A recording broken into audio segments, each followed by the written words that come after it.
The walls of time are breaking down. You need to listen. The only way to save the universe. Watch Type 40.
Summertime for Type 40, your live streamed Doctor Who show materializing here once again, whatever time stream or time zone you're joining us from. Welcome. Yes, this is Type 40 live, hitting your screen in real time and right between you, your eyes, your fingers, and your toes, with content and conversation here on YouTube and Rumble. Yes, hello, Rumblers again. Settling everybody. And across on Facebook too. We're on all major podcatchers too, as always, in front of a live chat full of friends, fans, and companions just like you. Thanks for watching. Thanks for listening. Yes, Type 40 Live. It's where we talk about the world's longest running, best loved sci-fi and fantasy series and the whole Whoniverse around it, both on and off screen. I'm Dan Hadley, Birmingham's king of the geeks. Hello, and we'll find out who you are in a couple of minutes' time. It feels like I've got that feeling, you know, when it's the end of term. I've been looking forward to this all day. In fact, the last 2 or 3 days, settling everybody. And if you are watching on Facebook, in the Type 40 Facebook group over there, hello, everybody. Lovely to see you. But we won't be able to see exactly who you are unless you click that little blue link. Yeah, click the little blue link, and then Facebook tells StreamYard who you are. StreamYard tells us I don't have to do any more thinking, which is quite a good thing, don't you think? Yeah, I'm not used to it. I'm not used to it. So, yeah, spare me a few extra cells of swapping between platforms and just, register who you are there. We'll all get on first name terms for this big party hour. Type 40 Live Summer Fete for 2023. What on earth does that mean? You'll find out in a couple of minutes. Stay tuned. Please like the video now. You're going to be having far too much fun later on. Like the video, subscribe to the channel, check you're still subscribed, and dingle the little cloister bell there to get all the notifications about what's coming next. More live streams, podcasts, and everything else. Okay, I think it's time to settle into the console room. Of course it is. Yes, 60 years of Doctor Who this year. You'd never know it from the way the BBC is behaving. But yeah, we're well past the halfway mark. The summer's here. Summer's here, and the time is right. The time and space is right to geek out one last time this season before some of us shoot off on planes and motorways and things like that, off on our summer jollies. So I'm going to tip out the toy box now and see who's decent, or maybe not so much, and which playmates we're going to bring in this time. Okay, first of all, let's keep it topical, bring in the Kens, shall we? Never. Yes, okay, we've got Simon Horton and hello everybody. Very George Michael. Well, I thought it was the summer fete. You know, the sun is blinding here. Whoa! This is it. Yeah, actually, you are dressed like Ken from Barbie. Yeah, well, it's the summer fete. That's what I just thought I'd come summery. Why not? Fabulous stuff. How about you, Ian? How are you feeling, mate? I'm all right. I'm okay. I've just been working too much. I know nothing about what's happened in Doctor Who at the moment, so I'm hoping you guys will fill me in. So there you go. If we can't, because what do we know? We are just the Kens, aren't we? We do have some Barbies, though. We have this there. Are they in pink? Chuckling away. I don't think so. They're going to be in the pink when they. Oh God, that's a terrible link. I'll just bring on the Barbies. We've got Sarah Graham and Charlotte Sheets. I love the fact that none of us are wearing pink as well. I know. I don't really I'm stripy now. I have got colours. Pink. Look, He's it's wearing pink. pink. Pink. We're both stripy, Charlotte. We Yes, must we have are known. actually. Seaside. I nearly swore then. I can't swear because we're not 15 minutes into the stream, but let's be honest, I don't do pink, everybody, under any circumstances I whatsoever. love pink. I love pink. Yeah, you look very can good wear in it. it, You've got Simon. the colouring It's for it. so Simon. It's salmon. It's salmon. Sorry. It's not salmon. salmon. It's hot pink. That's what it is. Hot pink. Okay. Neon pink. It's neon pink. It's Barbie pink. It's Barbie Oh, pink. yes. Yes, there we are. So we have colours. We've got colours sorted out. And obviously, this is a summer fete. Now, when I think about summer fetes, which are a big thing in Britain, aren't they? It's the kind of activity you can only really do in Britain. But one thing I like about summer fetes, Simon, is that you can hold them. They're usually held at a place where if they get rained off, everybody can run indoors somewhere or undercover, and it can all carry on. I don't know. Generally, the summer fetes I tend to go to, no, you get rained off, you get soaking wet, and your veggie burger just turns into a soggy mush in your hand. Ooh, yeah, not so much a Sounds spicy like- bean burger as a soggy bean burger. Yeah, there's nothing worse than a soggy bean burger. Well, when I think about summer fetes, Ian, I think of four things. I think of marquees, bunting, a brass band, and cake. So I bought some cake here. Oh, I think wow. Oh, that's amazing. Oh, that's I love adorable. That Who is made that? superb. I well, want it was- that cake for my birthday. it was me, obviously, Ian. I made this. Of course. And if you believe that, you'll believe anything. It's a So lot of what do you- icing, isn't it? It is, There that is is a a lot lot of of icing. I just love If the I was- Smarties done as the time rotor. That's just genius. And It as is for the nice. buttons as well, I love the Smarties and the buttons. Yeah. Oh yeah, you're Oh, right. well Charlotte. done. And little, little silver balls that you always used to hate. I never liked. Yeah, so did I. Yeah. They Thing used is, to though, literally crack your teeth, didn't They they? did, yeah. you can't go time and space if you're eating your console, can you? Really, let's face it. Yeah. Oh dear. It looks good though. Yeah, I think it's It's good. fantastic. Though. I was wondering if the big button on the far right-hand side, if that was an Oreo, but I don't Looks think like it an is. Oreo. It's either that or it looks a bit Is it unpleasant. Like maybe the looks a bit cat's Is it a got in. Pontefract cake? Yeah, I think it's a is, punchy isn't it? frat cake. I'm going with you, Yeah. Sarah, on There that we are. one. Well, there we are. That's the first question of the night. Instagram and Twitter at Type40 Doctor Who. Is it a Pontefract cake or an Oreo? There, we'll see if somebody can identify that in the live chat. Yeah, before somebody claims it. Got some more here. So there's another one here. There's Patrick. Oh, Trout that's nice. in his. Oh, wow. Oh, love that. That's That's nice. wonderful. This Can is you eat? Can you brilliant. eat Patrick as well? Oh, wait. Well, you could do, but you could be off to the dentist the next day, mate. Yeah, I think you'd probably break your teeth more than the little silver balls, in all honesty.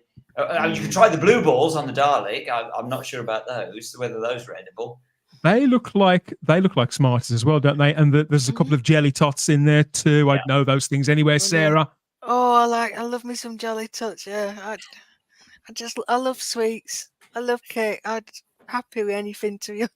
And here, I think there's a couple of polo mints there on the console on the right, Simon. Can you see that? Oh, yeah, you're right. There are polo mints. I just think it's so clever. You just wouldn't want to eat it, would you? That's the thing. Can you No. imagine cutting into that? It would break your hearts to cut into that. Take loads of pictures, then cut into it. That's what I say. Well, that's what they've done. That's what they've done. Or tell your mum to make two. One that you can just look at and one you can actually eat. It will How melt. do you though. prefer? How do you prefer your cake, though, Charlotte? Do you like it iced up like this, or drizzled in lemon or something, or simply just full of fruit? See, I anything with chocolate in. I just adore I'm chocolate with cake. you on that, Charlotte. So Anything with just chocolate. plain sponge with a bit of chocolate like sauce on it, or like a fudge type of thing. Oh, Or yeah. that's my type of cake. That sounds amazing. Here we are. We're going from the classic series up to the new now, and Ian's favourite console room, immortalised in marzipan. I think it is. It's a lot of detail in that, isn't there? Ooh. There's a Oh, lot of again, detail. you just wouldn't want to cut it though. It's too beautiful. Yeah, it's There's just more very detail well in made. that than the Yeah. classic console. Yeah. There's a lot of work in that. What isn't there? is the strings made of though? What is the? I'm not I'm sure. betting maybe licorice. That's Licorice what my lasers. guess was. Yeah. Yeah. Maybe, I but love somebody the did little cut into TV. it, Ian. Somebody did cut into it, I'm afraid, and we can see there what it's got inside. It's Oh, okay. cream. It is very good. I mean, I do prefer West Indian cakes because West Indian cakes always have a lot of alcohol in them because they basically soak all. It's true, they soak all the raisins and stuff overnight in alcohol, and Wow. then they make the cake. Yeah, I mean, talk to any West Indian. That's what we always get drunk on cake. Rum and raisin. Yes, forgive us. Indulge us with this great British poo off here. Well, I really do associate cakes with this time of year, which seems really, really strange. Who's the girl sitting on the chair, Dan? That's Rose in her Rose, 1950s. Where's the In her picture? 1950s gear. Want to I see can't show Rose? you everything. Can't indulge me too much. But there has been a Doctor Who cake on the Great British Bake Off. It's this fella who made a sort of biscuit Dalek. Apparently, it was an absolute disaster, but he gave it his best anyway. The lad was in there. That's really funny because that's exactly like the Dalek that they made on Blue Peter back in the mid '60s for the Dalek Invasion of Earth, when Valerie Singleton showed how to stick your button sweets, weren't allowed to say Smarties, button sweets down the side for the balls, and it's exactly like that one. So I think that's the Blue Peter cake. Wow, that's so good. I once made a Dalek cake, but I cheated. I did a normal like sponge cake, and then I got them giant whips in Marks and Spencer's. Yeah. Oh god! I made the Dalek out of not that kind of whip, Dan. Oh my god! It's all coming out now. Yeah, and I made the Dalek out of that. Yeah. Did you get photos? We need photos. I have got. I will find some for next time. Gotta have photos for next time. Yeah, apparently this fella struck out with his Dalek cake. He got exterminated in round 2. So you can see he doesn't look the most confident. He looks like he's about to fall over and drop the thing. But it just looks somewhat top heavy, it has to be said. He gave a good try though, didn't he? Yeah. He did a better job than me. I shouldn't take the piss. Yeah. And finally, we have something here from the 1996 TV movie. Somebody's gone for the Paul McGann console room. That's really nice. That's very clever. Yeah, it's one of my favourite consoles actually. After I agree. The Peter Davison one. After the Peter Davison one, and the amount of detail in that's fantastic. Wendy's just said we had a TARDIS-shaped wedding cake. Oh, Wendy, I'm not surprised, buddy. I'm not surprised, Wendy, at all. Oh, Wendy, we need a photo like of a work of art. Well, I think that all of this has probably, I think it's probably got people a little peckish in the live chat. So let's go and find out, see who we've got, which stomachs we've set rumbling here, and find out what they're all up to here in the live. Welcome to Type 40. Was that good enough? I hope so. Or exterminate.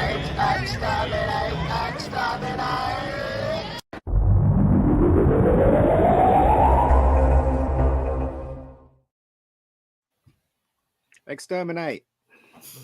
He goes on a bit, doesn't he? He went on a lot, actually. I had to make him stop. He was trying to come towards me. I had to make him stop. Anyway, like the old Palatoy talking Dalek. That used to go on ad infinitum. Somebody we never want to stop, of course, is Crimpling the Blue. Yeah, on the clock. Yeah. Something well in advance here, ages before it started. Hey, up and give the little wiggle there on the poop deck. Good to see you, buddy. And we've got lots of some from you as well, Sarah. Stoking their boilers, so to speak. Why do I say these things, Sarah? Why do I say these things? Matthew Butterfield says we are being spoilt. 2 lives this week. Yes, we snuck another one in, didn't we? There under the radar with our Comic-Con report. What else? Who else is here? Scrolling down. We've got Mark Milford. I can see he's here. The chat is absolutely jumping here. Yeah. Oh, Dan's got his Who shirt on, says Matthew Butterfield. It's in the wash, mate. Sorry, it's in the wash. I got my Gallifrey one on. Yeah, so we've got Ian's representing today. That's right. Yep. There you go. Somebody's not let the side down, have they? Hello. Evening all, says Garbage. Hi, mate. Good to see you. Chief. Oh, yeah, it's good to see Garbage there. Evening all. With his raging Dalek there. I can't remember what it's called. What's that? Oh, the Storm Dalek. That's what it's called, isn't it? The Storm Dalek. Yeah. Jack Thursby's here too. Ready for some fun in the sun. Fresh mango juice at the ready. Sure, Jack. Oh, where are you, Jack? Have you got a little umbrella in it? Good It should evening, have. sir. Like Should Delboy's have, yeah. Malibu Reef. Yeah, that'd be nice, wouldn't it? Hello, Glenn. Chief. Glenn's here too. Okay, nice to have you back, Glenn. What else? Sounds should be a great chat. He says. Well, let's hope so. It's gone off to a flying start. And Glenn also says here, this is a good one. I hope by this time next year we can feel confident we are now in a great new era of Doctor Who. It would be so nice, wouldn't it? It would. Yeah, It would be lovely. Maybe. Yeah. We're here. Our world is crushed. We're here to sort of guide one another there, aren't we? Guide one another there. Good evening, horses. Hey, Wendy. Ben Wendy. Case is Hello, here Wendy. too. Hello, Ben. Case. Hi, Ben. Oh, I like your avatar picture thing, Ben. Oh, it's cool. Yeah, since the what is it? The admission of aliens, and I don't know if you heard about that stuff going on. What's that? In a Congress? Oh, They've yeah. had 3 people swear that aliens do exist, and UP was it? What do they call them now? UFOs? They call them something else now. Exists. Oh. So it's all been on the news, but it's kind of been suppressed by the. No, suppressed, really. Exactly. Well, exactly. Well, yeah. When this springs up, I'm always a little bit suspicious. If they're happy to tell us about UFOs now, what are they trying to distract us from? That's true. That is Yeah. true, Dan. You're absolutely Very right. good. You know I'm a what, believer. right? I'm a believer in the UFO thing, So am but I just yeah. don't trust the mainstream media. I certainly don't trust the. Well, it's not the mainstream media. Mainstream media is trying to dumb it down, but it's a big thing in America, though. Huge. But anyway, we're here to talk about Doctor Who. We're not talking. Oh, Talk and listen, about I've just spotted. I have just got to say hello to Dalek6388, who is in the chat. Hello, Dalek6388. I love your Hello. videos. As a lot of people are saying in the chat. Lots of people are saying how much they love your videos, and I just want to join with you on those. They are the best. Come on the show sometime, Dalek6388. Well, that is one half of Dalek 6388. That's John. John's been on the show. He was on. John. John's been on the show. Hello, John. That's Got a new right. motor. Suddenly, Dalek. Tune, says Richard Brooks. We've got Jackady in again as well with an Ahoy Shipmates. So we're getting that in stereo. Hey, Ooh, that's yeah. good. Very good. Very good. Glenn Piper again. Mark Milford. Yeah, so yeah, good stuff. Great comments. Digby Strawbridge here too. Good evening, everybody in the chat. Good evening, all. Good evening, all. Tony L as well. Clapping hands Tony. emojis. Hello, everybody. Good to have Clap you your all hands. along. Stamp your feet. The Prime Ward Infectant says hi, Charlotte. Short and sweet, 2 letters. That's all it needs. Ecky Thump Go on. says the O2 Asterates. Starties, the OTS Okay. Starties. We don't say that around here, to you. Ecky Thump. Ecky Thump. Oh, The brilliant. goodies. Well done. The goodies. That's Yeah. every time somebody says that, I always think of the goodies. Oh. Jake E is here as well. Hello, Doctor Who fanatics. Hello. Have you seen the AI telesnap videos? Of course we have. Of course. We have. I haven't. I haven't.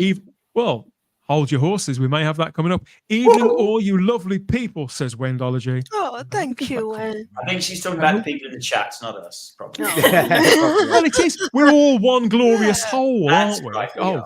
We're a family. We're all one whole. Yes. Oh, dear. yeah. We're a fan. No, we're not a fan. We're not a fan. I said family. Darren's- Family, not fam. And Family. Darren Zone's in the live chat as well. So here we are again. Hi, Darren. Greetings. Your avatar, Darren, it always looks like you're hiding behind a wall for some reason, or just peering behind a wall. But Maybe it's he not, is. is it? He's like in front of a wall, isn't he? Yeah. Could be. Yeah, we've got what else? Jake E's managed to ban somebody from a forum. Well, congratulate. Is that a good thing or a bad thing? Depends on the forum, I suppose. And yeah. we've got First person banned in almost 10 years from the Missing Episodes forum. It was me. No, it wasn't. It wasn't. the BBC. We've got don't moan about the BBC already. Oh, Lord. Just Do we have to you've talk only about just that? Well, come what's on. up with the BBC? Let's not talk about them. Simon just got back from Simon. Hollywood. Oh, I Did wish. you? I wish, Retro Doc. I wish. Gary, did you walk around with the placard with the actors and the writers? Probably not.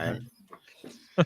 Christian can smell the 80s all the way from where he is. I think Christian's in You Florida, got so it. that's it's like one of the. Remember the Bisto kids? The Bisto kids still in those adverts. They used to go like that. Smell the 80s. They did. That was the Yeah. Bisto kids. They grew up in front of our eyes, didn't they? Those kids. They did. They did. Yeah, they did, yeah. Wendy says you're looking very dashing. Well, thank you very much. He always does, though. He always He puts us does. to shame. Always. Hi everyone, says Hi, JWC Reviews. Hello. Got the diamond. And All these new Vanessa's here people. too. Vanessa Law. Hello, Vanessa. Hi, Vanessa. Hello, Vanessa. The thumbnail was just for you, Vanessa. People loving the cakes. That's what we love. Yes, the sponge cake with icing all the way, says the Sodor engines. Yeah. Giving tips here. Their Kind of preference. cake that they like. There's a cake. Cake, Yeah. cake. Is there anybody that doesn't love cake? Oh, I love cake. I do like it, but I have to be in the right. In all seriousness, I kind of like it when I'm at somebody's house or at a party or something. I tend not to eat it, of my own volition. The cake I don't like when it's dry. I don't like it. When it looks great and you bite You it, gotta have a moist dry. cake. Yeah, It's got to be totally moist, isn't it? It's got to be moist. Yeah. Peter Capaldi's quite a fan. He's partial. He's got a sweet tooth as well. There we George of Australia has. He's I'm in the just live slightly chat. concerned by that red hand in the bottom. I know. Yeah. How did it get so red? That's That's a bit of sunburn there. That is. is that one for Horny Hugh? Was he around that day in the BBC? George from Australia. Excellent, sir. Nice. Yeah, sorry, George from Australia. Yeah, we interrupted you there. Very good. Yeah. And Richard we do. Brooks. We've got John here from Dalek 6388. Good evening again, everybody. I'm currently researching Daleks from Power of the Doctor while watching. Oh, God. Wow. See, this We'll is pray it. for you. We'll Yeah. pray for you, mate. If he's got two screens, he's got Power of the Doctor on one and us on the other. I think it's the sort of the kill or cure thing. I think we can cancel out most of the acting, so it'd be fine. You could be right. And Char's just here. She's just waiting for the signal to sort itself out, and she should be materializing if we all keep her Well, our Oh, I fingers. hope it's you like get not- started, it's- Char. The latest comment is that she can't join us because the signal is not good enough. Oh, no. So she's Char's signal. Who's blocking our Char, for heaven's sake, you rotters? It's because I've criticised the BBC already. Peter Harrington, a nice slice of Madeira cake with butter. Oh yes, Oh, Peter. Oh, so you see, we're all Making me salivating hungry now. now. I think My it's belly. my civil duty to sort of nip this all in the bud, really, and get on with the show.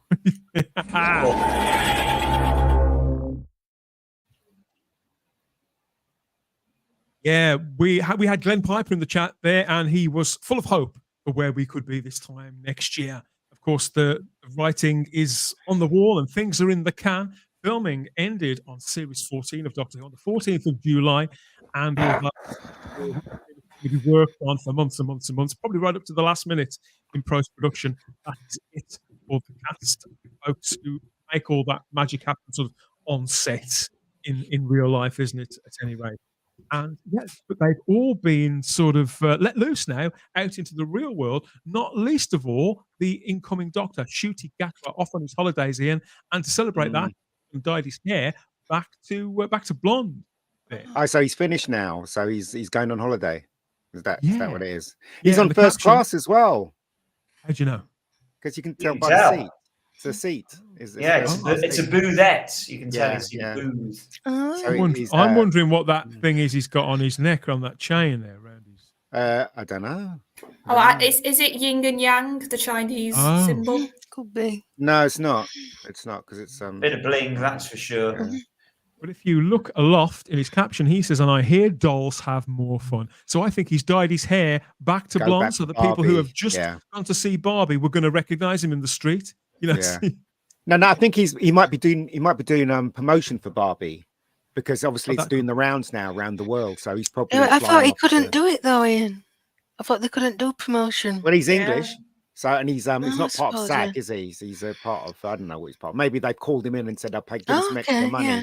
Or something. So maybe just like he wants to dye his hair blonde. I don't know. What do I know? Anyway, I don't. But it's not just him. Pearl Mackie's been out and about as well. So here she is. She's been photographed with the police box too. thrilled to be reunited with the old girl at BBC Woman's Hour. What are they doing with the TARDIS over there? Well, I'll always say this. She was a really good towards the end, and she was a really good assistant. I thought, assistant companion to the Doctor, and it's a shame that she wasn't used fully, in my opinion. Yeah, She was really good. I liked her. See it every time. Yeah, I would have loved to see more of her with Capaldi. Yeah, it's a Yeah, shame. it's a bit Seems funny. like- I think She I'm the seems only like a one that just really- like the character. Well, I think she Yeah, seems well, like she kept really- saying she was gay all the time, but I think she seems. Every Sorry. time She needed more to do, but Yeah. she was Gay, bubbly. yes, she I mean, the most important thing is that she seems like a really, really nice person who just gets Yeah, on she with her is. life. She's not always, I know she's recently got engaged. In fact, she may be married by now. She just gets on with her life and doesn't go around sort of telling us what to think and what to do and things like that. I think she's got a new drama coming out soon, and so she's doing nice things. You want I nice hope things for nice so. people. If they leave us Yeah. alone, we leave them alone. I hope so, because as I said, I do rate her as an actress. Actually, I actually saw her on stage before she was famous a long time ago, and I thought she was an up and coming. I thought when I saw her, I thought, yeah, girl's gonna go somewhere, and then Lord knows she ended up in Doctor Who. So there you go. She's So if we've got Shooti out and about there who clearly doesn't care who recognises him, and Pearl more than happy to be identified with Doctor Who. I also know that Bonnie Langford's gone off on holiday. She's hoping that nobody recognises her, or so she says. I've got my doubts. I've got my doubts. But there she Loving is. that blue suit. It looks good on her, doesn't Loving it, that, darling? yeah. She looks Lucy's She's amazing. celebrating her 59th birthday this very week. so- wow, older than me. 59. Wow. 59. That's Yeah. crazy. She still looks good though. She looks She fantastic. does. She looks Yeah, incredible. She does look looks, fantastic. Anyways, I think she looks better than ever. I think Yeah, I she looks agree. happier, She does. very healthy. I just love the t-shirt. That just is such a cool t-shirt. Apparently, this was a present from Sophie Aldred. Oh, that's Who? nice. From Sophie Sophie. Aldred. Sophie. Oh, was it? Oh, Oh, okay. isn't that Oh, lovely? yeah. You can get them on, I think it's Clayton Hickman's Etsy store. Okay. He does Oh. loads of those designs and things like That is very, very cool. It looks great. It looks really It does. And she's So even heaven got- knows. the blue suit even matches the blue of the Melanie box. I mean, she this girl knows style, doesn't she? Let's be honest. Yes, she does. There she could be off abroad by now for all we know, as are some of you out there too. We've had lots of people who've been sending us boasting really about where they've been, including Aidan McGear. He's been off on holiday and he sent us this picture as he was watching us live stream. He was watching us live stream a couple of weeks ago. He's been out in the States for 2 or 3 weeks, I think. And there he is, getting a bit of chilling out with a big open blue sky. How And- fabulous. Because he's Florida. I'm right in thinking Aidan's from Florida, isn't he? does look like Florida. I don't know what Florida He looks might like. just that might be his own pad. He might just be chilling out in his own place. Who can say? International playboy. It does look like he's by himself. He's not got like a load of people around him. Yeah, I think that could be his. I think that could be his place in Florida. I'm very, very envious. I love He's you, got Aidan. Let me come out to swimming Florida. Yeah. I love you so much, mate. It's got a swimming pool as well. I know. Come on. You just need some Who friends around you. We're all here. Yes. We're all here for you. We will make a pilgrimage out to Florida if it will cheer you up. But you have to pay. And pick us up from the airport. Oh, yeah, exactly. Yeah. It's a fair deal. I think that's a fair deal. Hi, panelists. Hi, Starry says JWC reviews. I like that. People still talking about cake here as well. Victoria Sponge and a cup of Quite tea right. is heaven Yes. in the universe of Yeah. Richard Brooks. Yeah, agreed, Richard. Yeah. A cup of tea and a Lemon slice drizzle. of Oh. cake, as Wurzel Gummidge used to say. Indeed. Lemon Can't beat it. drizzle. Oh, I do Blimey, like some no. lemon drizzle. So do I. Oof. John says, John at Dalek 6388 says, "You are keeping me sane." Well, we'll keep Woohoo! your Really? secrets there. How on earth are we doing that? I know. Are you Mary sure? says- You might not feel that way later, John. Give him a couple of hours. The night is young, my friend.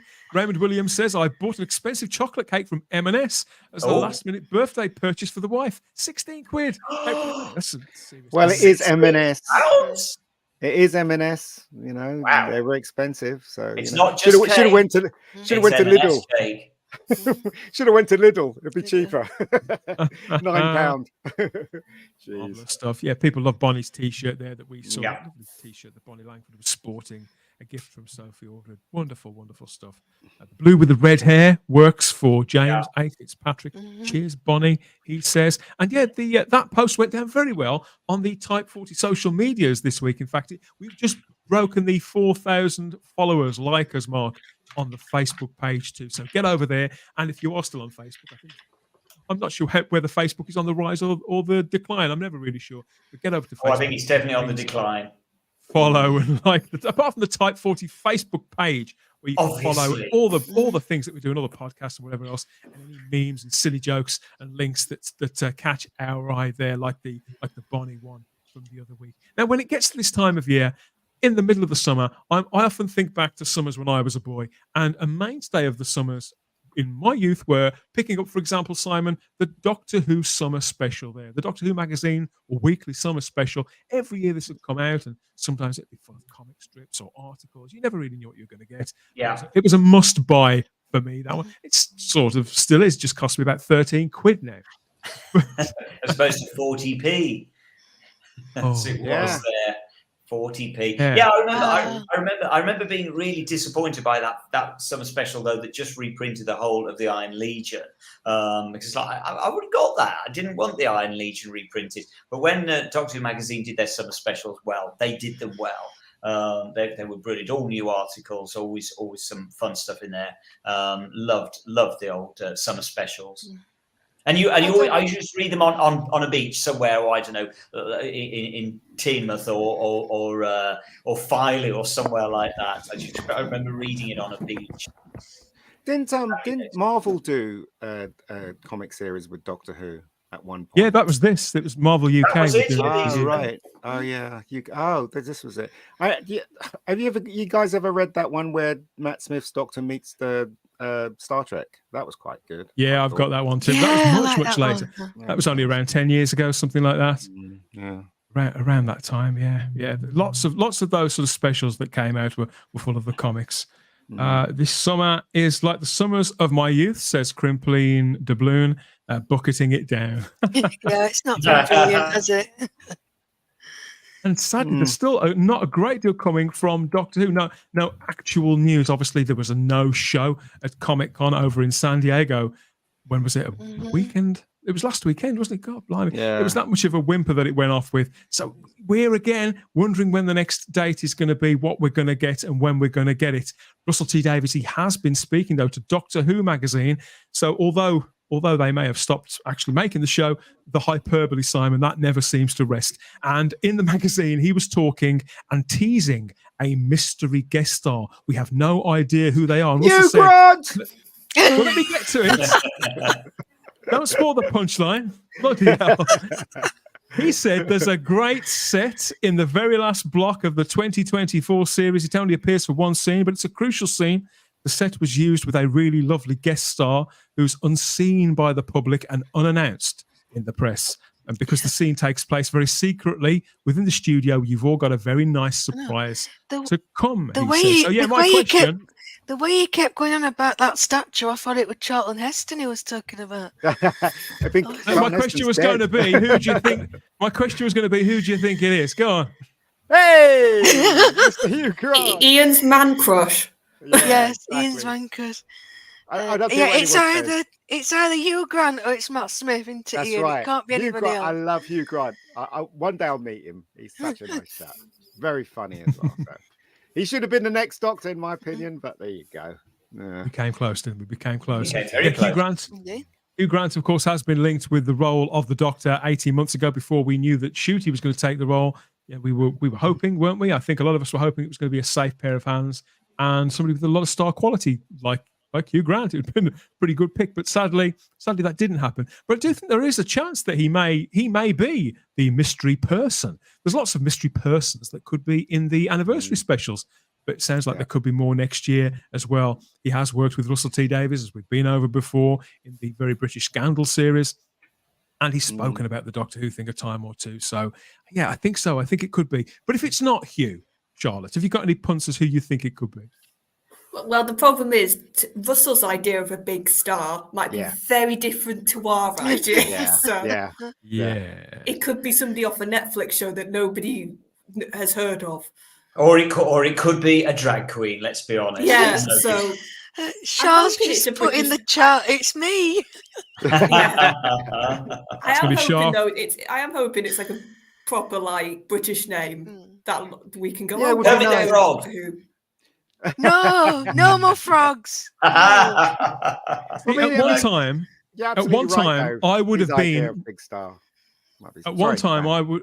Can anybody hear me? Because I seem to be. We can hear you. Go on, Dan. Okay. Yeah. Well, I was just gonna say, at one time, I would have been absolutely sort of lapping this up. Everything that Russell T. Davies has said, I would have been there for it. But at the moment, after the Jinx Monsoon stuff, and it's nothing against Jinx Monsoon particularly, or any of the other people that he's announced, Jonathan Groff, and there's lots of people that I like there, but because they're all the biggest star in the universe, I'm finding it very difficult to take it seriously at the moment. We do have a pretty big star in our universe.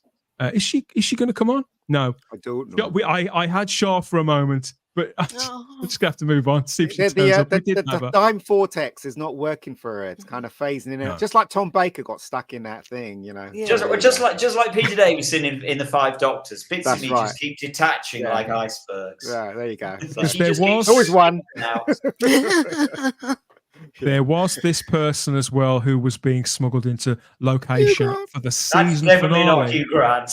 No, that's too small and slight. If you're talking about the person on the left, that could be Matt Smith. That could be Matt Smith. I'm looking at the one on the right. Well, who's the one on the right? Oh, so you're thinking. You're thinking now. We've assumed that the person being smuggled in is the person on the right, but you think it could be the person on the left. No, so the person on the right, I think, is a production assistant holding. You know, they usually hold those clipboard things. Yeah, and the person in the front is the person that is being smuggled in my opinion. That could be Matt Smith. It could be Matt Smith. You know what I mean? No, I'm not buying it. It doesn't look like Matt somehow. It's got to be Matt Smith. Shut up, Simon. Yeah, it's definitely Matt. That is definitely Matt Smith here. Definitely Matt Smith. All attention had been focused on the person on the right, and people had drawn the conclusion that it could be Freema Agyeman because she's been a little cagey lately about whether she's coming back to the show or not. No, she's way taller than that. That looks like a little girl or something. Yeah, that's a child almost. Yeah. Jack Thursby asks, is it Dylan Mulvaney? I'm not entirely sure who that is. God help us. I don't want to know. No. Yeah. No idea. Yes, and Tony L says the one on the right in the pic could be Freema Agyeman. Vanessa Law says, it looks a little tall for Matt. Ian. Yeah, well, he's quite tall, isn't he? Is he not? Because like him and David Tennant are almost the same height, aren't they? So, you know what? I think it could be Matt Smith. I wouldn't put any money on it, but I think it could be Matt Smith. You know what? If it is Matt Smith, I'd be so happy. Wouldn't you guys be happy to see Matt again? I would be. As the Doctor. It could be Karen. It could be Karen Gillan. Oh, could be, of course. Yeah. Or how tall's Rory Arthur? Oh yeah, no, he's a guy. They wouldn't get him in. So totally against guys. So. We have an answer. We have an answer somewhere here in the live chat. It's a yes here from Ada McGee. He says you're on. As for us going over to stay in his swanky apartment. Excellent. So, yeah. We love you, Aidan. First class all the way, Aidan. First class. You may live to regret that, my friend. But I think you may well. Look, you see, when everybody invaded my house, we're now going to invade your house, Aidan. We're coming for you. Mark Milford speculates here, we could have been better off when Doctor Who was a low-budget niche show. Well, that's one way of looking at it. Yeah, we could have been. We could have been. Either way, though, Doctor Who is still in my heart right there. Yeah. It's here, isn't it? It's right here. It's not there, it's there. You know where your heart is? I mean, you know. It helps. Well, I've got two actually. One here. A lot of attention focuses on the budget, but Doctor Who, the budget significantly increased when it came back the last time. Yes. So, and it still had the same sort of homespun feel to it. I don't think it ever made it seem unworkable, unwieldy, or too international, or at least not for me. I'd like to think they can do that again. That was the beauty of Russell T when he brought it back, because he was such a fan. He wanted to keep it to that kind of level of Doctor Who. I mean, he did have a lot of money to spend, and he did really well with bringing Doctor Who back. And he's responsible for bringing it back, and what a success it was. So here's hoping when he brings it back again, it'll be another success, and we could carry on smiling. Simon's Doctor Who does return later in 2023 on BBC One in the UK and on Disney Plus everywhere else. And meanwhile, in America, the shows on BBC America at the moment and series 1 to 12 are apparently on Max, which used to be called HBO Max, which I think used to be called something else before that. I don't know how people keep track of these things, rather them than me. But yeah, I do wonder, the whole Disney Plus thing, obviously, that is still somewhat of a bone of contention, as we've found out on many editions of this show. You know, people have, I think, mixed feelings is quite a generous description of how people feel about it. But yeah, we're all in up to our necks anyway with this. It is coming. The stuff is in the can. We're going to get to see it sooner rather than later. Just, I think it's 4 months away with the 60th anniversary stuff, and yeah, they're going to be working on the Series 14 material right up until it's released, I would imagine.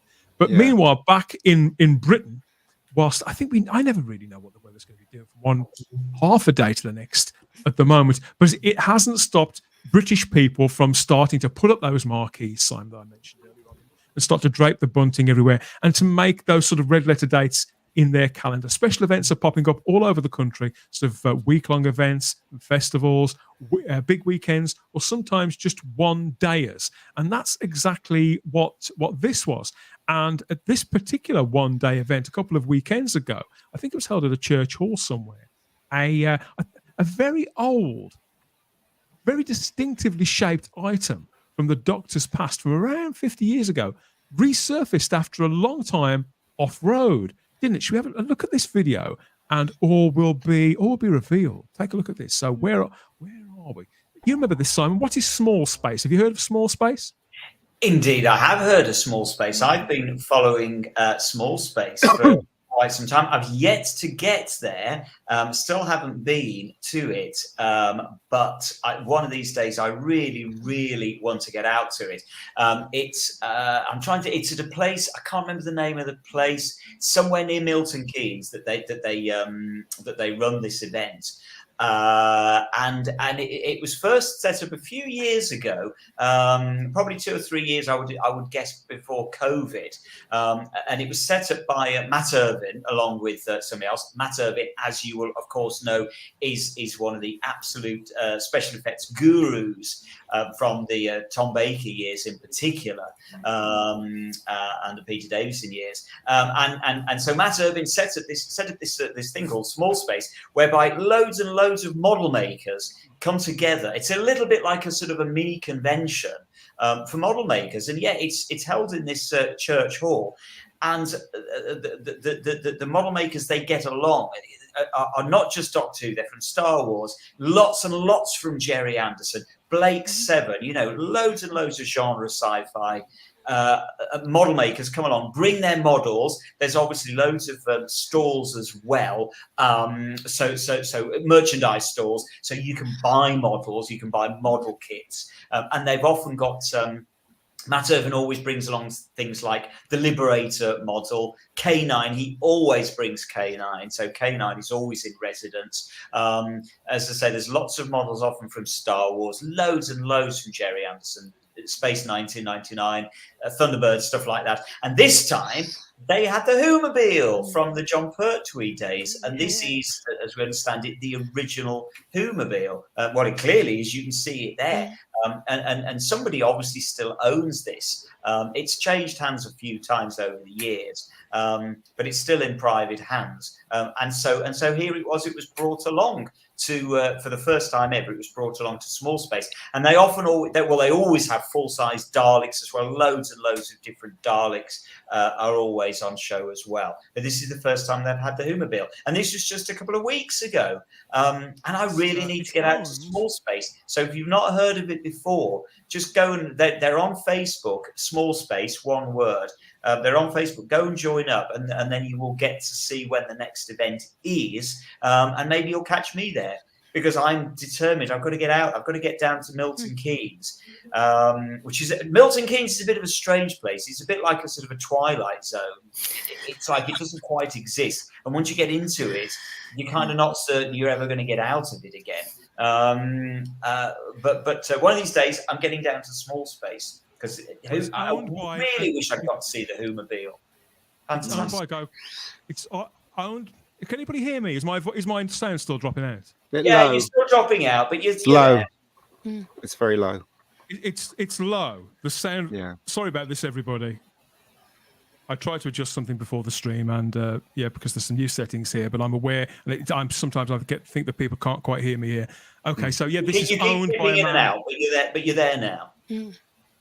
It's owned by somebody called Paul Buckland, and he took it along to the event this last weekend. I hear that it was there around 7 years ago, so he obviously doesn't take it out very often. But obviously, this is the famous Whomobile. It only appeared in 2 stories in the 1970s, didn't it, Simon? It was actually commissioned by John Pertwee, wasn't it? It was designed by a guy called Peter Farris, and it was under instruction from John Pertwee. He knew exactly what he wanted, something hovercraft-esque. But obviously, this does run on wheels. It's just that there's a big 8-inch rubber skirt that hides those wheels, and so you could take it off down the roads and things like that. So it's a very eccentric item, isn't it? And apparently it hasn't had a new tax disc on it since 1996, which is obviously the year that John Pertwee died as well. It's very different to the one you just showed us, though. This one. It's the exact same vehicle, but it's got a different window. Bring up the other one. That is maybe. Have you got the other one there, Dan? The one that we just had at small space. Maybe. No, I haven't. It's gone. All right, because it's got a different window. This one's got a different window. Well, I'm going to have to. I'm going to scroll back through time and have a look at that. There we go. Oh, it is. Yeah, the windows are different. Oh, because that looks like a Stingray. Looks like Stingray. Yeah, it does actually. You're right. Actually, they are different. Well, I think over the years it would have. I think over the years it would have been. Over the years, it would have been adapted a few times, I would imagine. Yeah, it's possible. The other thing that it's also possible is that, as I recall, I think John Pertwee might have been inspired by somebody else's car, and that was what made him want the Whomobile. So it could well be that this that we're now looking at on the screen was the one that inspired him. Whereas the one that appeared in the show is the one that we saw a few moments ago. I'm sorry, pause. Bear with me because I'm literally just googling Whomobile to have a look, because I'm pretty sure that one that we've just seen at Small Space 100% is the original Whomobile, I think. No, do you know what? I'm literally. You have to bear with me, folks. Here, I'm literally doing this on the fly. I'm looking at it. They clearly changed the window. You spotted something here that I never noticed before. It's a different. They're both the Whomobile, but they changed the window. It looks like the window was maybe changed between its first appearance in Invasion of the Dinosaurs and its second invasion in Planet of the Spiders.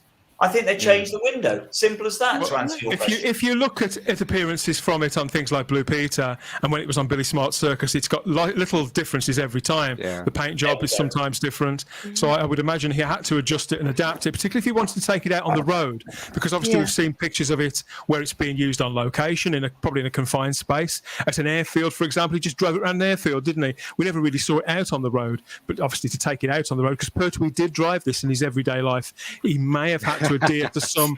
That it looks to me like that could be a plastic covering or something fastened around it. I just don't know. But the important fact is that this was at the Small Space exhibition, which did look like a lot of people were very pleased to see it, obviously, because this owner, Paul Buckland, can't take it out very often.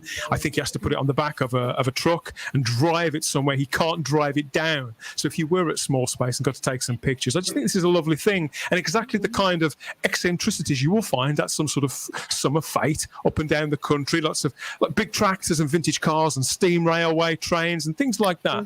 And the Whomobile and items from TV and movies, just in recent years, they've started to be customary as well. The A-Team van, for example, is always at Himley Hall, not far from me. Yeah, I like the A-Team van.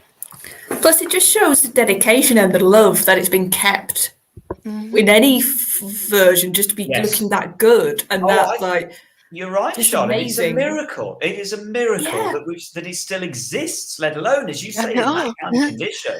Also, have you guys seen? Sorry, go ahead, Charlotte. Then it's not like, oh, a fan's made it to look like it. It's the actual one. No, it's the real one. Have you seen that picture of Sean Pertwee? I think it was on Twitter where he was wearing the John Pertwee wig. And he looked exactly like Peter. I mean, Peter, sorry. not like John. Sorry, he looked like John. Sorry, he looked. He did look like John. It was amazing. As time goes on, he gets to look more and more. Yeah, like I think if they're gonna, bring the John Pertwee Doctor back, you should just get him to play. I mean, his voice will be different, but still, he looks obviously it's because it's his son. But I was so excited when I saw that picture. I was like, oh my god, they should just bring him back. Anyway. Carry on. I got the Whomobile. Have you? Is it outside? Well, we've got a comment here from Mark Milford who says, I wanted a toy or model of the Whomobile, obviously when he was a boy. And the show, it wasn't actually featured in the show for long enough for them to make a toy of it back in the day. But Daypol, they did try and make one. And we've got it here. We've got a picture of the one that they were going to put into production in 1991. So I've got that here. Yeah, so we've got Sylvester McCoy's Doctor and Sophie Aldred's Ace are sat in the Whomobile instead. We can't see it. No, we can't see it. I'll just give it a moment. We're having some fun. Don't worry, we'll cut all of this out in the edit. As I always say. It's not like we're live. We're too impatient. That's what it is. There we go. Now this is interesting. They made this. Obviously, they made this as a prototype. They did this whole prototype thing. So that could well still exist out there somewhere. The actual prototype for the Whomobile could be out there somewhere because it's a real model. They just never went into production. Yeah, it's cool. It's a shame, isn't it? Because it's a fantastic model, and you see how big it would be because you're comparing it to those sort of little 5-inch figures of the Doctor and Ace. So that was a big old model. That would have cost a nice penny. That would. Yeah. So the caption said, this is a tooling master model, which is under consideration for production during 1991, subject to approval and continuing market stability. It never happened. So obviously none of that report came back with a big cross for no. But I would imagine collectors would have loved to have got their hands on one of these, whichever Doctor and companion was sat in the driver's seat there. And it looks pretty accurate, I think. And not like at least it's the right colour and the same general shape, not like the K9 or console there. But, or the Davros, the two-handed Davros. Yeah. But you do kind of wonder why nobody else, so why is Character Options not done a Whomobile? It's just begging to be done as a toy. Has nobody ever done a Whomobile toy? Weird. Why? It is a strange thing. And if they did, I mean, could it? Maybe it's because no matter how good it was, it could never be as good as this. That's maybe could be what it was. Okay, so it's not the best effects in the world. It doesn't matter though, does it? Poor old Barry Letts at the time was forced into taking the Whomobile simply because John Pertwee paid for it, had it made, literally presented it to Barry and said, here you go, this is going to be in the show. And Barry must have thought, oh my God, how are we going to fit this in? And it was a crazy idea. For all that we say, and for how well documented it is of Tom Baker's self-indulgence as he got into the role towards the end of his time, I think it's clear that in some ways Pertwee also was being indulged in ways that probably other stars of other shows wouldn't have been, and that was one. I don't think it was necessarily unwise because Bessie had been around for a few years at that point. I think it's quite funky, and maybe if he'd have stayed on for another 2 or 3 years, I suspect the Whomobile would have replaced Bessie. But it's a nice thing. I'm very fond of it. You have to remember that at that moment in time, was it? Correct me if I'm wrong. It was the '60s, and we had Bond, and we had the Avengers and stuff like that. So it was kind of trying to be in that vein, wasn't it? It was also, I think, it was very, very reminiscent of the Batmobile from the Adam West series, which was huge on television in the early mid '70s when the Whomobile was coming out. Yeah. So I think it was undoubtedly it was modelled on the Batmobile, I would say. They're trying to be up to date with what was going on at the time. Yeah, you can't blame them. No, not at all. Yeah. Not at all.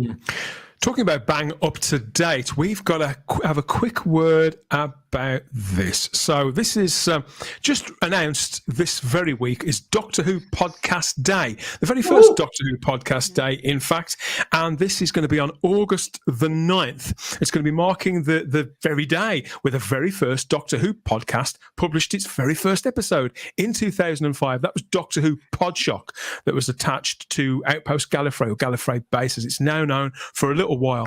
And Doctor Who Podcast Day is going to be a day to share, to cross-pollinate and discover for both content creators and listeners alike, to celebrate the community, creativity, history, and to promote the future of Doctor Who podcasting. I'm delighted that this is happening. I really believe in the community spirit of what we do here on this show. All of us, you guys in the live chat too there on YouTube, Rumble and Facebook.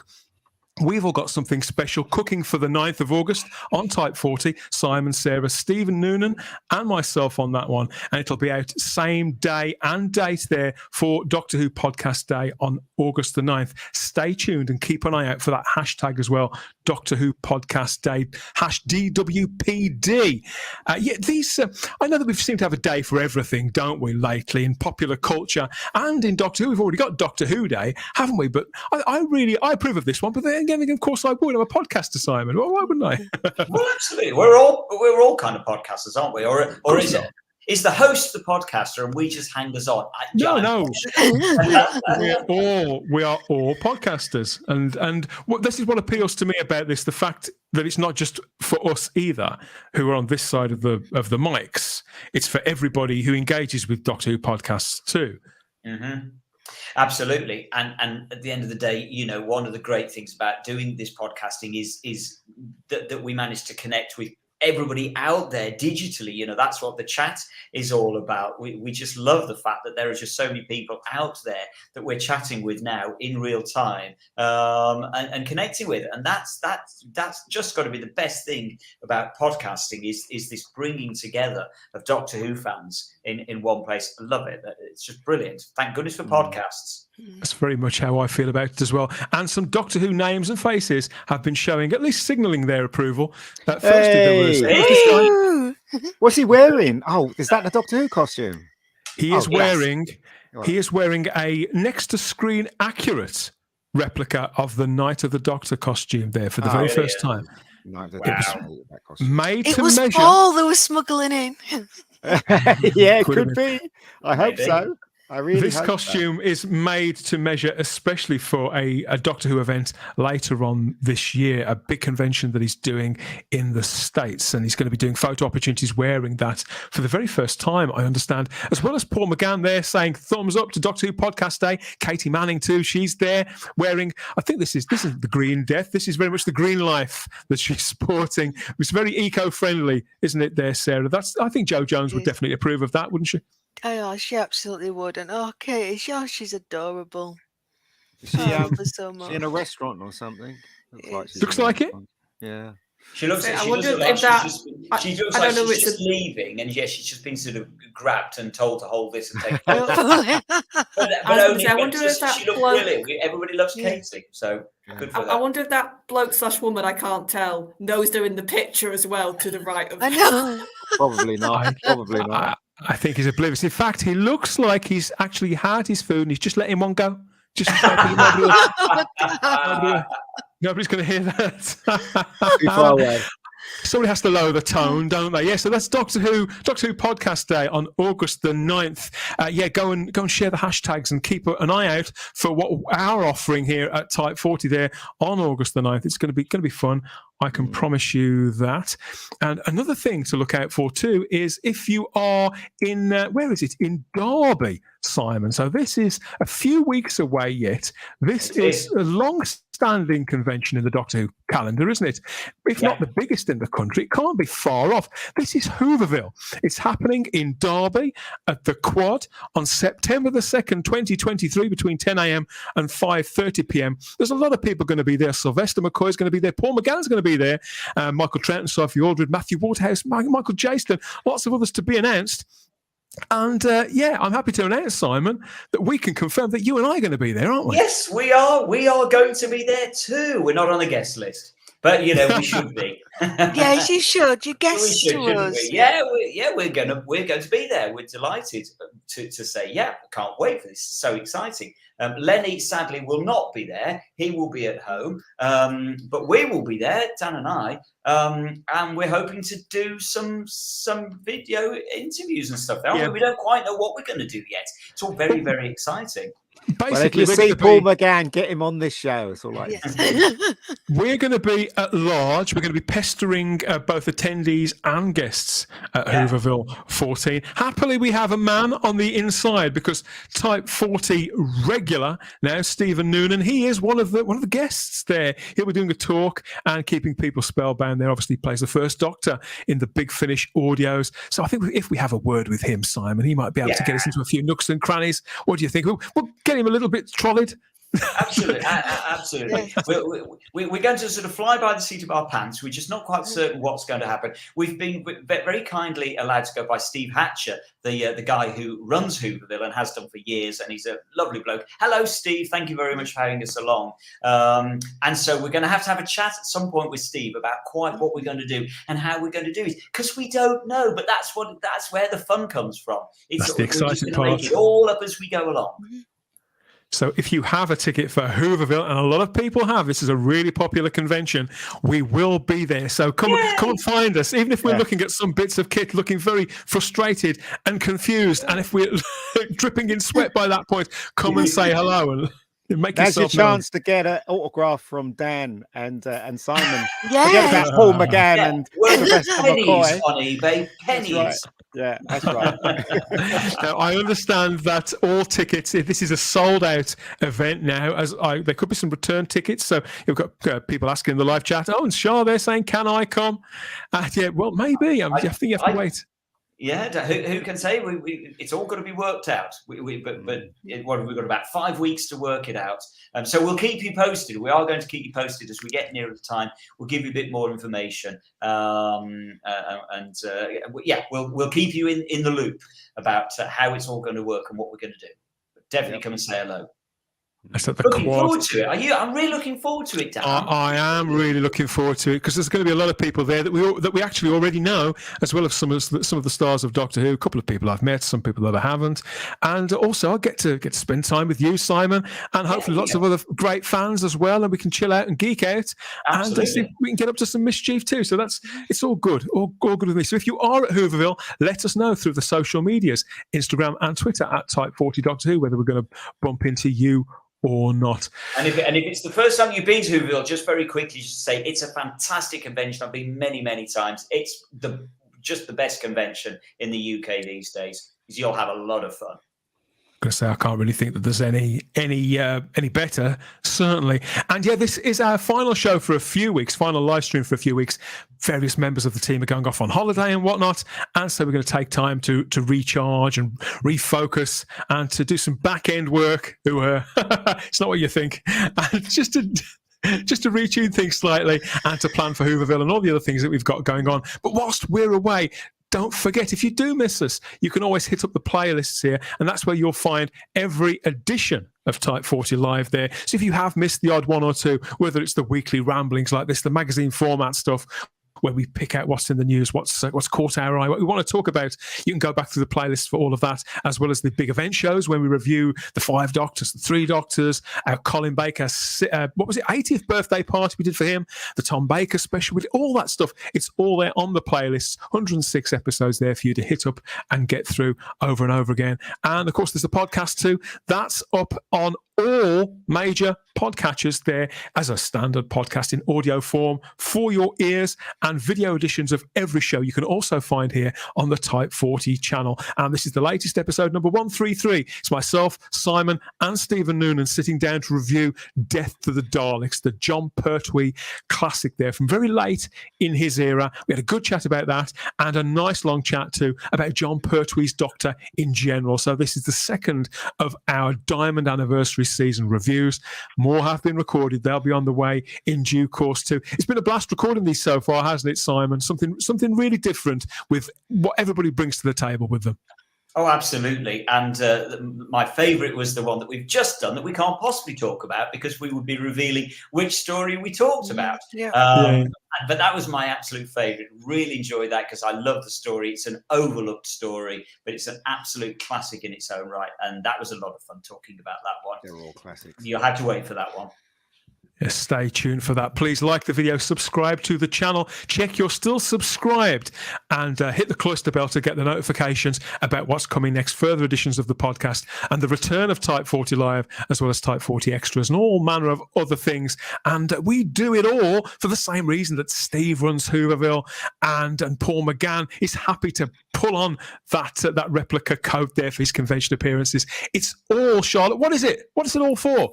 For the love of who? There we are. And we've got John Hurt there smiling from underneath the face. He was game for anything during his involvement with Doctor Who. I love that guy. And every picture I see of him smiling like that always makes me smile too. Get in touch with us as well through our social medias, Instagram and Twitter at Type40 Doctor Who, with anything you want to tell us. Which conventions are you going to over the next few months? Because there is quite a few. So if you can't make it to Hooverville, where are you going to be? We may have people there too. Who knows? We're getting everywhere.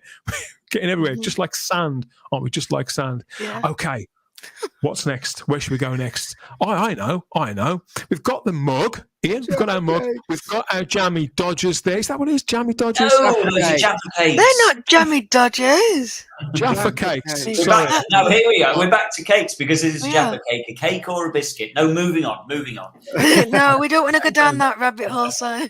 I think I need my eyes testing here. The exciting thing is, Glenn says, when these guys come back again, we'll be even closer to the anniversary show. Yeah. There's so much more to talk about. Lots of news should be breaking. Yeah. And a lot to go through when they return. them and us. That's the you're quite right. Okay, what's next? Let's go for this.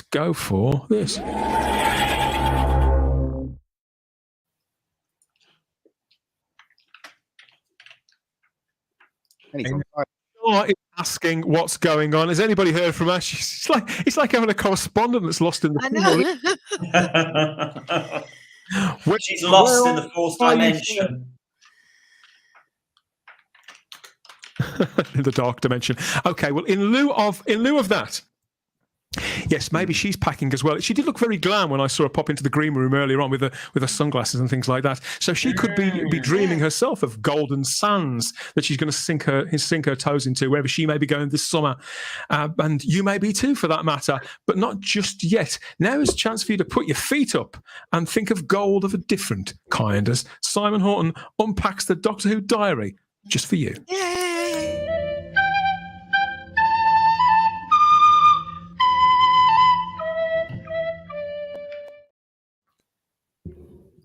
Yes, welcome to this special summer fete version of the Doctor Who Diary. This is an odd time of year in that traditionally there are just no episodes kicking around at this time of year. We've only got 2 episodes that were screened on this in this week back in days gone by. The Time Meddler in 1965, which we talked about 2 or 3 weeks ago, and in 1964, believe it or not, the Sensorites was actually still trundling along. I think it was up to about episode 5 by this point, but I still hadn't got the will to actually cover the Sensorites this week. So I'm sorry if you're a Sensorites fan, we're still not covering the Sensorites. I will do it one of these days. That's a threat, but not yet. What we are going to talk about, this week is I'm not actually sure is it's that much better than the Sensorites, to be perfectly honest. Back in 1985, 38 years ago, you would have been sitting down and not watching, you would have been listening to Slipback. Episodes 1 and 2 of Slipback were, I was going to say screened. They weren't screened at all. They were broadcast on BBC Radio 4 in 1985. I remember it well. I remember it well, but with somewhat sort of trepidation, because it was a really odd thing. So to put this in context for anybody that's thinking, what on earth was Slipback? What happened? This was in the interim period when the show had been sort of temporarily suspended for 18 months. It was in the hiatus period, as it's often known. So the show being suspended, there was no Doctor Who for 18 months. So somebody somewhere had this idea to put Doctor Who on the radio instead, which in itself was a good enough idea. It was the first time Doctor Who had ever appeared on the radio. It was only the second audio adventure. We'd had the Pescatons back in 75, 76. 76, wasn't it? But this was the first. This was the first time Doctor Who appeared on the radio, and it was the first official BBC audio drama for Doctor Who. And so, what happened here? What they did is there were 6 episodes in total, all 10 minutes long. And what they did on Thursday mornings through the summer holidays was on Radio 4, they put out what they called Pirate Radio 4, which is why you've got that graphic there. It was kind of like a version of children's BBC on the radio, wasn't it? Yeah, it was, or a little bit like sort of Swap Shop or Saturday Superstore almost. It was kind of it was a magazine format that went on, as you can see there, for 3 hours. And so Doctor Who formed part of that of that show. And so what would happen is that in each of the 3 episodes of Pirate Radio 4, you got 2 episodes of Doctor Who. Are you still following out there? You got two 10-minute episodes of Doctor Who sort of buried within it. And this was just really a bizarre thing. It was Simon. Everything about this was weird. I mean, waiting around for Thursday. Thursday was a strange day for starting in the middle of the summer holiday. I used to I did. I think I forgot about one episode of it completely, one of the weeks of 3. But I tried to be on it with this because I was devastated that we we're going to have the 18-month gap, all that kind of. If this was all we were going to get, I was going to jump on it. But even I was there trying to tune in my radio, and it was a nightmare. It was odd. It was odd because it wasn't actually, daft as it sounds, it wasn't as easy as you might think to get Radio 4 back in those days. You did actually have to tune in, and certainly not many of our age, Dan, would have been tuned into Radio 4. No. It's a really odd story. It starts with the Doctor sort of rather uncharacteristically recovering from a hangover. It goes on to tell a really weird tale on board this starship called the Vipod Moore that's been taken over by a dual personality computer which tries to take the ship back to the sort of the dawn of time of the universe and start life all over again. And along the way, the Doctor and Perry get to meet a couple of comedy policemen, an art thief, and a captain who wants to infect the crew with one of his diseases. I mean, just go and try and get your head around all of that. And this is all within sort of 60 minutes in total. It was written by Eric Saywood, which I think you could reasonably have expected something better from Eric Saywood than this, because to put it on the radio, this really complicated story, it's very, very confusing. It doesn't make any sense whatsoever. Valentine Dial is in it rather wonderfully as Slan, this infamous captain with all these diseases, and he plays a really over-the-top performance of Slan. Even by his standards, it was absolutely even by him. He manages to chew the scenery, even though there isn't any scenery because it's on audio. Somehow he still manages to chew it and spit it out. And he's definitely the best thing about it, but it still makes absolutely no sense at all. One of the best things about it, actually, is the music, which is Jonathan Gibbs, who had done Vengeance on Varos for season 22, and also I think the Mark of the Rani. So that's one of the best things about it is Jonathan Gibbs' music. Lenny, shush. Sorry, everybody. And I find Slipback very, very hard to love. I think even the most diehard Doctor Who fans find it hard to love. But you've got to hand it to them. At least they did a good job. They tried to keep the fires burning for Doctor Who in that 18 months period when it was just not on the air.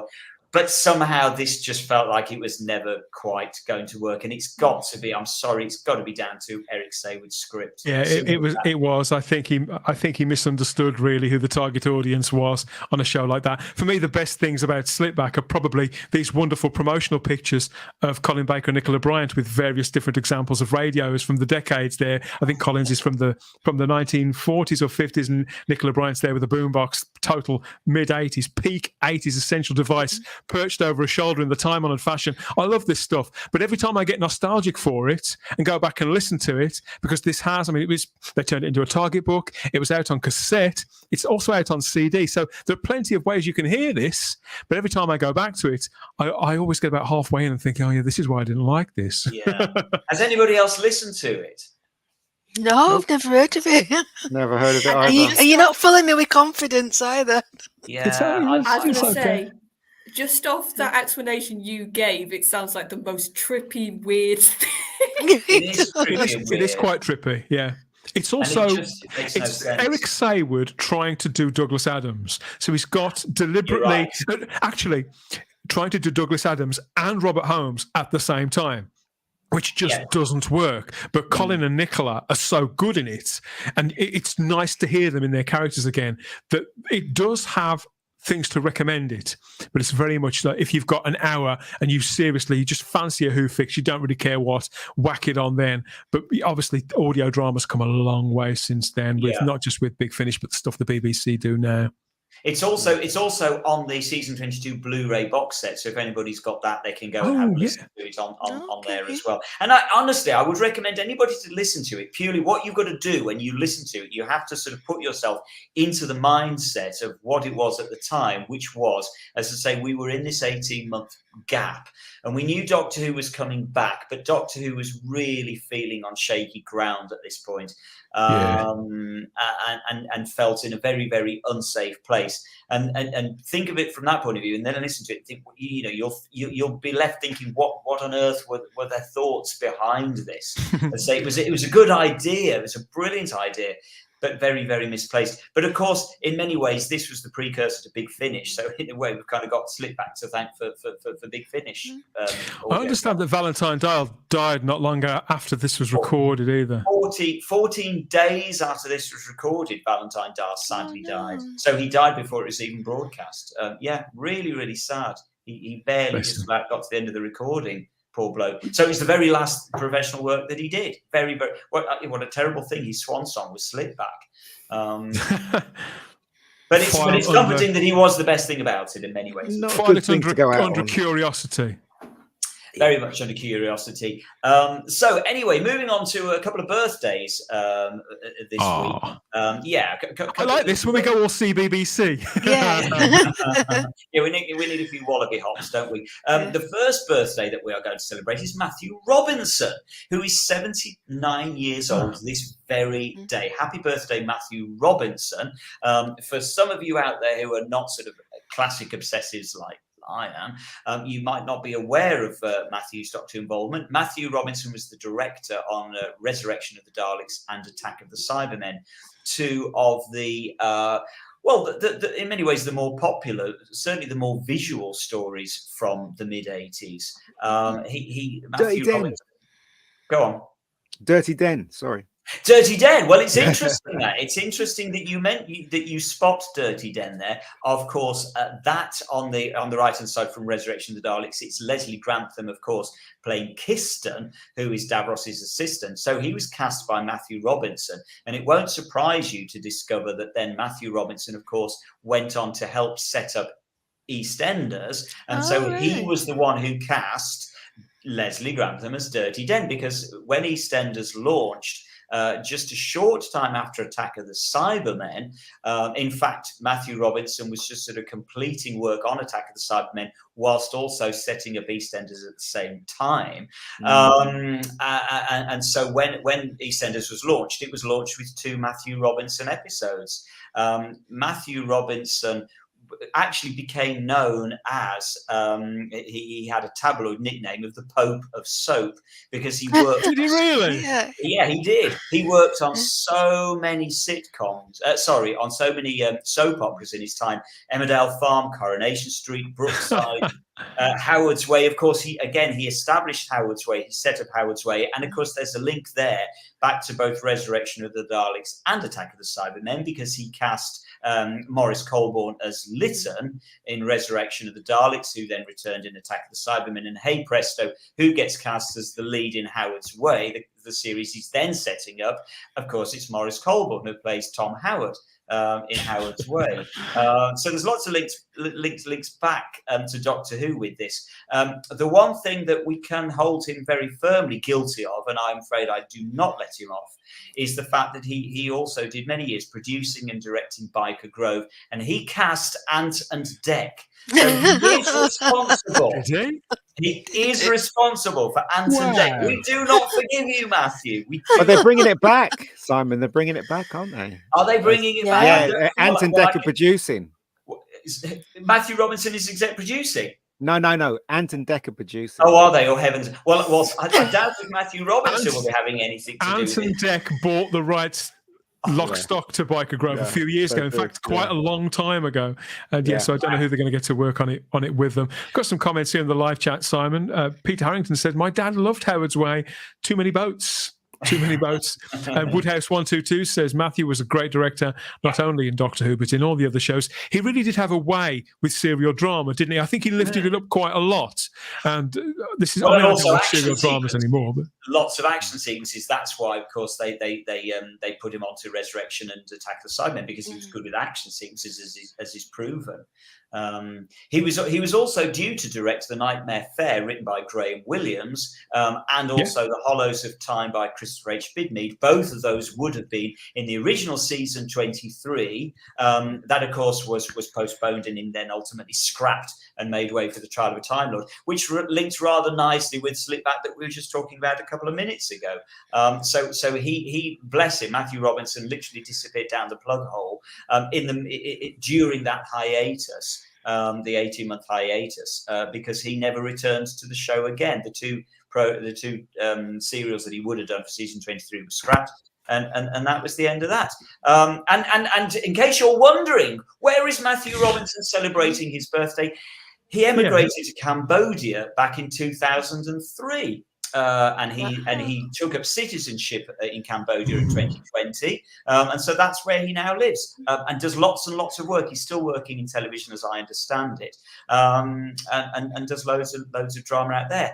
And in case it's really, really bugging you, I can tell you also that his brother is the very famous singer Tom Robinson. So there you go. So who knew? Do you know what? Now you've said that. Now you've said that, I can see the family resemblance there. There you go. You see? There you go. Anyway, moving on. Another happy birthday to Eve Miles, who you can see on your screen now, or you could do 2 seconds ago. And I'm sure we will get there eventually. Don't worry, all this will be trimmed up in the edit. And when you get to watch the show, it will all be nice and neat. But Eve Miles, we are wishing a very, very happy birthday to for yesterday. Eve Miles was 45. Are we allowed actually to say a lady's age? I'm not sure. Yeah, some of them are more public about. Some of them are more public about their age than others, aren't they?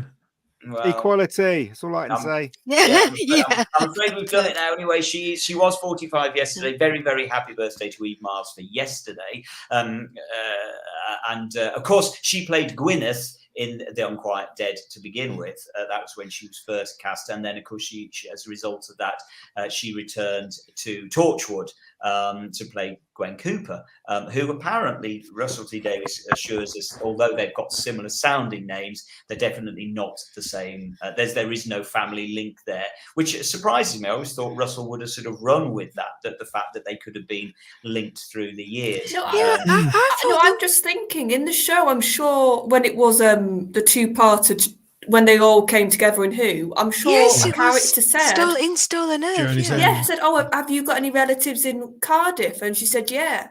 So I'm sure in the show they said interesting, because Russell T Davies has gone on record as saying no, there wasn't.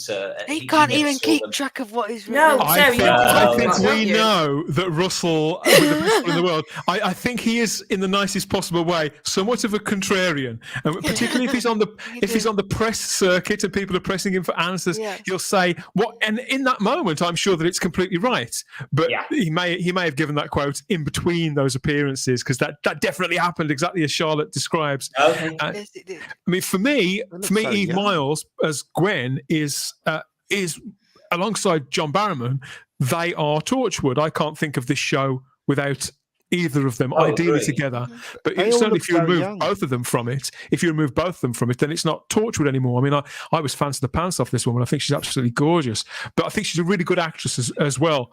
And she was also in that very British Scandal with Hugh Grant, Ian, if you saw that. Yeah, she's also in Hijack, isn't she? With Idris Elba, yeah. With Idris Elba, Apple TV, yeah. Apple TV. Yeah. She was also in Merlin, Broadchurch, Cold Feet. She's done loads and loads of stuff. But again, she's actually a very, very good character actress. And we've talked about some character actors on the show before now, where we sort of say there aren't actually many of them out there anymore. And that's true, there aren't. But actually she is, because I always think that she's almost unrecognizable between The Unquiet Dead and Torchwood.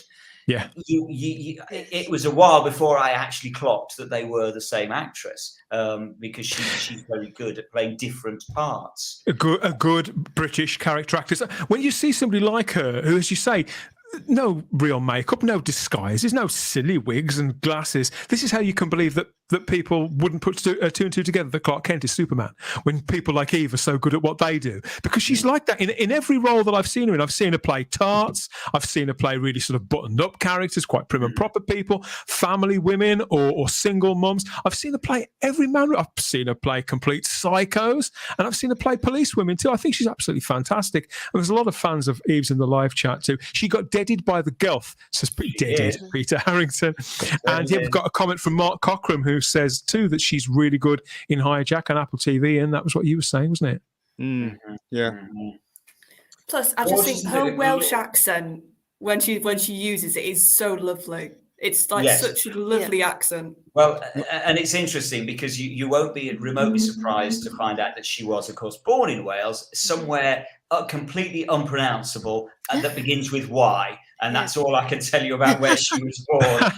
If you're that interested, go and have a look where she was born, because I'm not even going to try and pronounce it. I'm still amazed how young they all look there.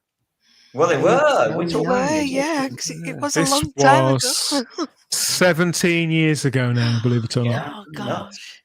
It's nuts. Wow. I'm gathering down that you say you fancy the pants off her. You also, in that case, won't be surprised to find that in 2005, when she was in The Unquiet Dead, she was voted the 7th sexiest woman in Wales. There you go.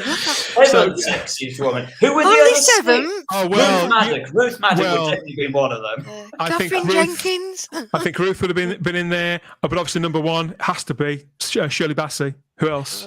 Could be. We need to know who the other 6 were in 2005. Here on Type 40 Live, we are we're often, most weeks in fact, taking the mickey out of the dress choice of Shooti Gatwa, our incoming Doctor. He's been seen out in some really quite eye-catching and stomach-churning garb in recent weeks. But we are equal opportunities piss takers here at Type 40 Live, and Eve has been out on the promotion circuit for Hijack, and this is what she was wearing just a couple of weeks ago. Simon, check this out. Oh, no, Eve, what are you thinking, love? That looks like Charlie Dimmock's suits. That's terrible. What is she thinking? It looks like she's trying to smuggle something out of Iceland, doesn't it? She does. Shoplifting.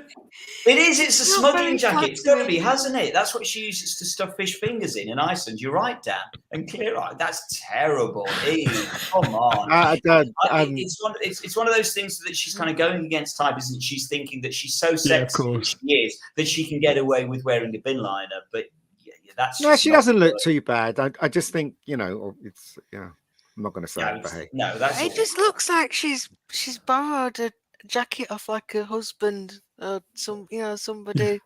Or do you know, like Sarah in romantic movies when the girl hasn't got a jacket and they borrow the boyfriend's or that's exactly what it's like. Off her husband, who's she married to? Robbie Coltrane. Look at the size of that. It's just horrendous. So I thought that's very, very recent, that picture. She's a very shapely woman, Eve Miles, in the nicest possible way. Yeah, so I do think that exactly as you said, I think that's exactly what's going on. But it's wonderful and happy sack of taters. Problem being, says she looks like a sack of taters. I wasn't gonna say it. Yeah, that's the reason why she's wearing it. But she still looks gorgeous. Yeah. Tony L says in the chat, Simon, big suits. See, we are. This is what the fashion experts in as well. Big suits seem to be in vogue at the moment. I like the outfit. Good for you, Tony. Good for you. Somebody's got to. Yeah. Anyway, like so there we go. So happy birthday to Eve Mars. Happy birthday to Matthew Robinson. Go and listen to Slipback, and you can just relive this week in a little capsule of your own. So it may not be a vintage week for the Doctor Who Diary, but there's still a lot. Point. Not vintage. A lot there to enjoy and a lot to laugh at as well, Simon. Which is kind of how we like it, isn't it?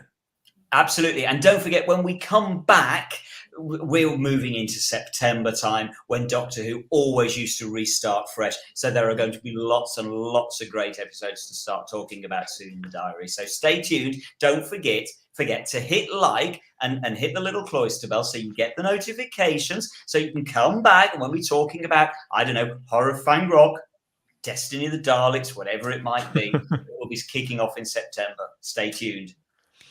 That's not a threat. It's a promise. Thanks for putting that together, as always, Simon. Absolute gold there in the Doctor Who Diary.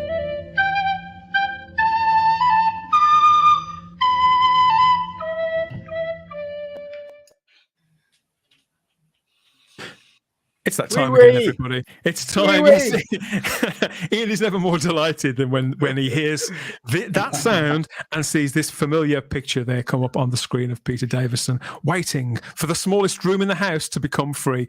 And yeah, this is the point where we are bringing you the fan favourite Type 40 ad break. And this time it's full of summer sights and taste. This will get you in the holiday spirit if all of this hasn't already. We'll see you back here in a couple of minutes.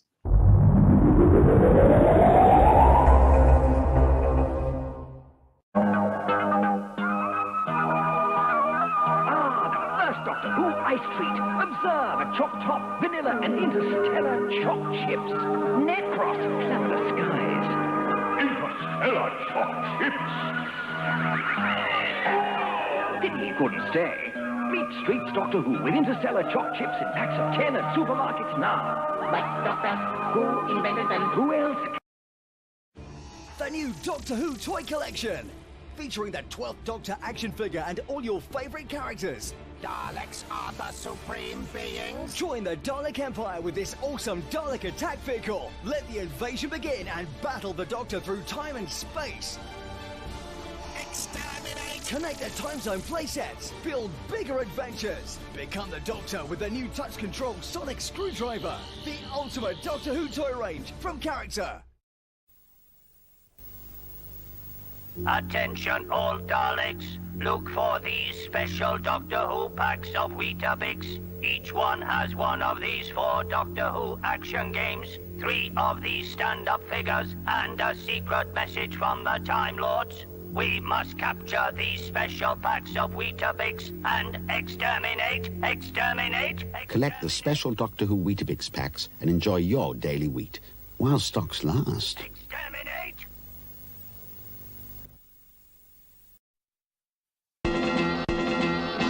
Will Doctor Who skate this time?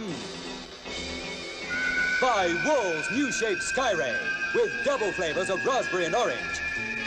And you get a free color picture card, one of a series showing Doctor Who and the Space Raiders battling with Daleks. Free when you buy Wool's new shape Skyray. Only 6 months.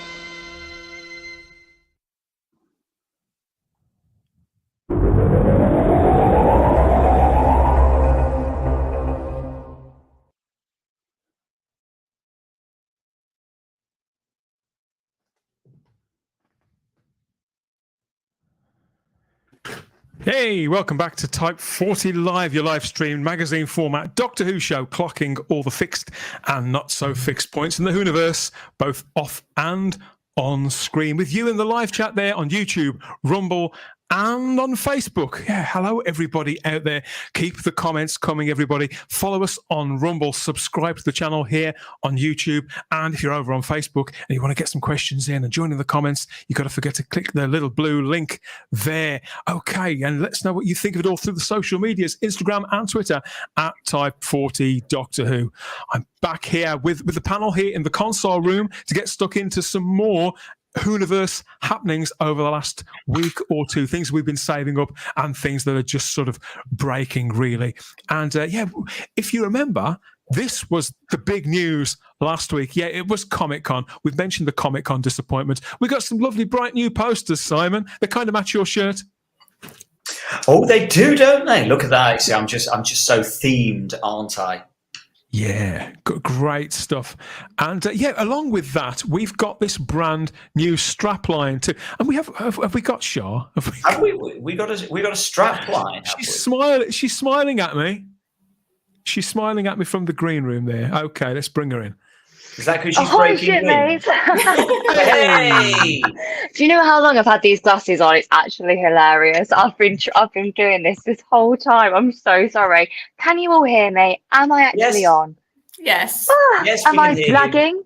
Am I lagging at all? No. You're not breaking up. Sync. You're in sync. That is absolutely. Do you know what? Thanks, Ian, because I've been on my laptop and I was refreshing. I've been restarting. I have restarted my phone, and then Ian was like, "Just do it on your phone, Shaw, for God's sake." And then I just thought, I thought you meant hotspot, Ian. So I'm the youngest technophobe on the planet, but I had to be here for the last one if we're not going to be here for a few weeks. So. True. Thanks for having me. You're clear as a bell. You look very, very colourful and very summery already. We're so glad you could make it. Oh, me too, even if it's what we got like 25 minutes left, so I have to come in at the 11th hour. Say something nice. That's your lot. Where the bloody hell have you been? Behave yourself. Okay, so have you seen? Shaw, what do you think, first of all, of these posters from last week? Did you catch a sight of these? I did. Aren't they lovely? That is Doctor Who to me. That is a Doctor Who poster if I've ever seen one. So I'm really, really happy to sort of see it, and just seeing Donna back is really. You can't hear it, right? Just because it's because I can see a sonic screwdriver. So the whole way through, and I think my flatmates are a little bit suspect because there's buzzing going on like just by my feet, and it's because my 10 sonic has been vibrating because the battery's going, so it keeps going off. That's the excuse I'm using. I'm not sure if it's plausible. What's going on? Sounds a bit dodgy. I'd just move on if I was you, Shaw. I'd just move on. Yeah, she's back.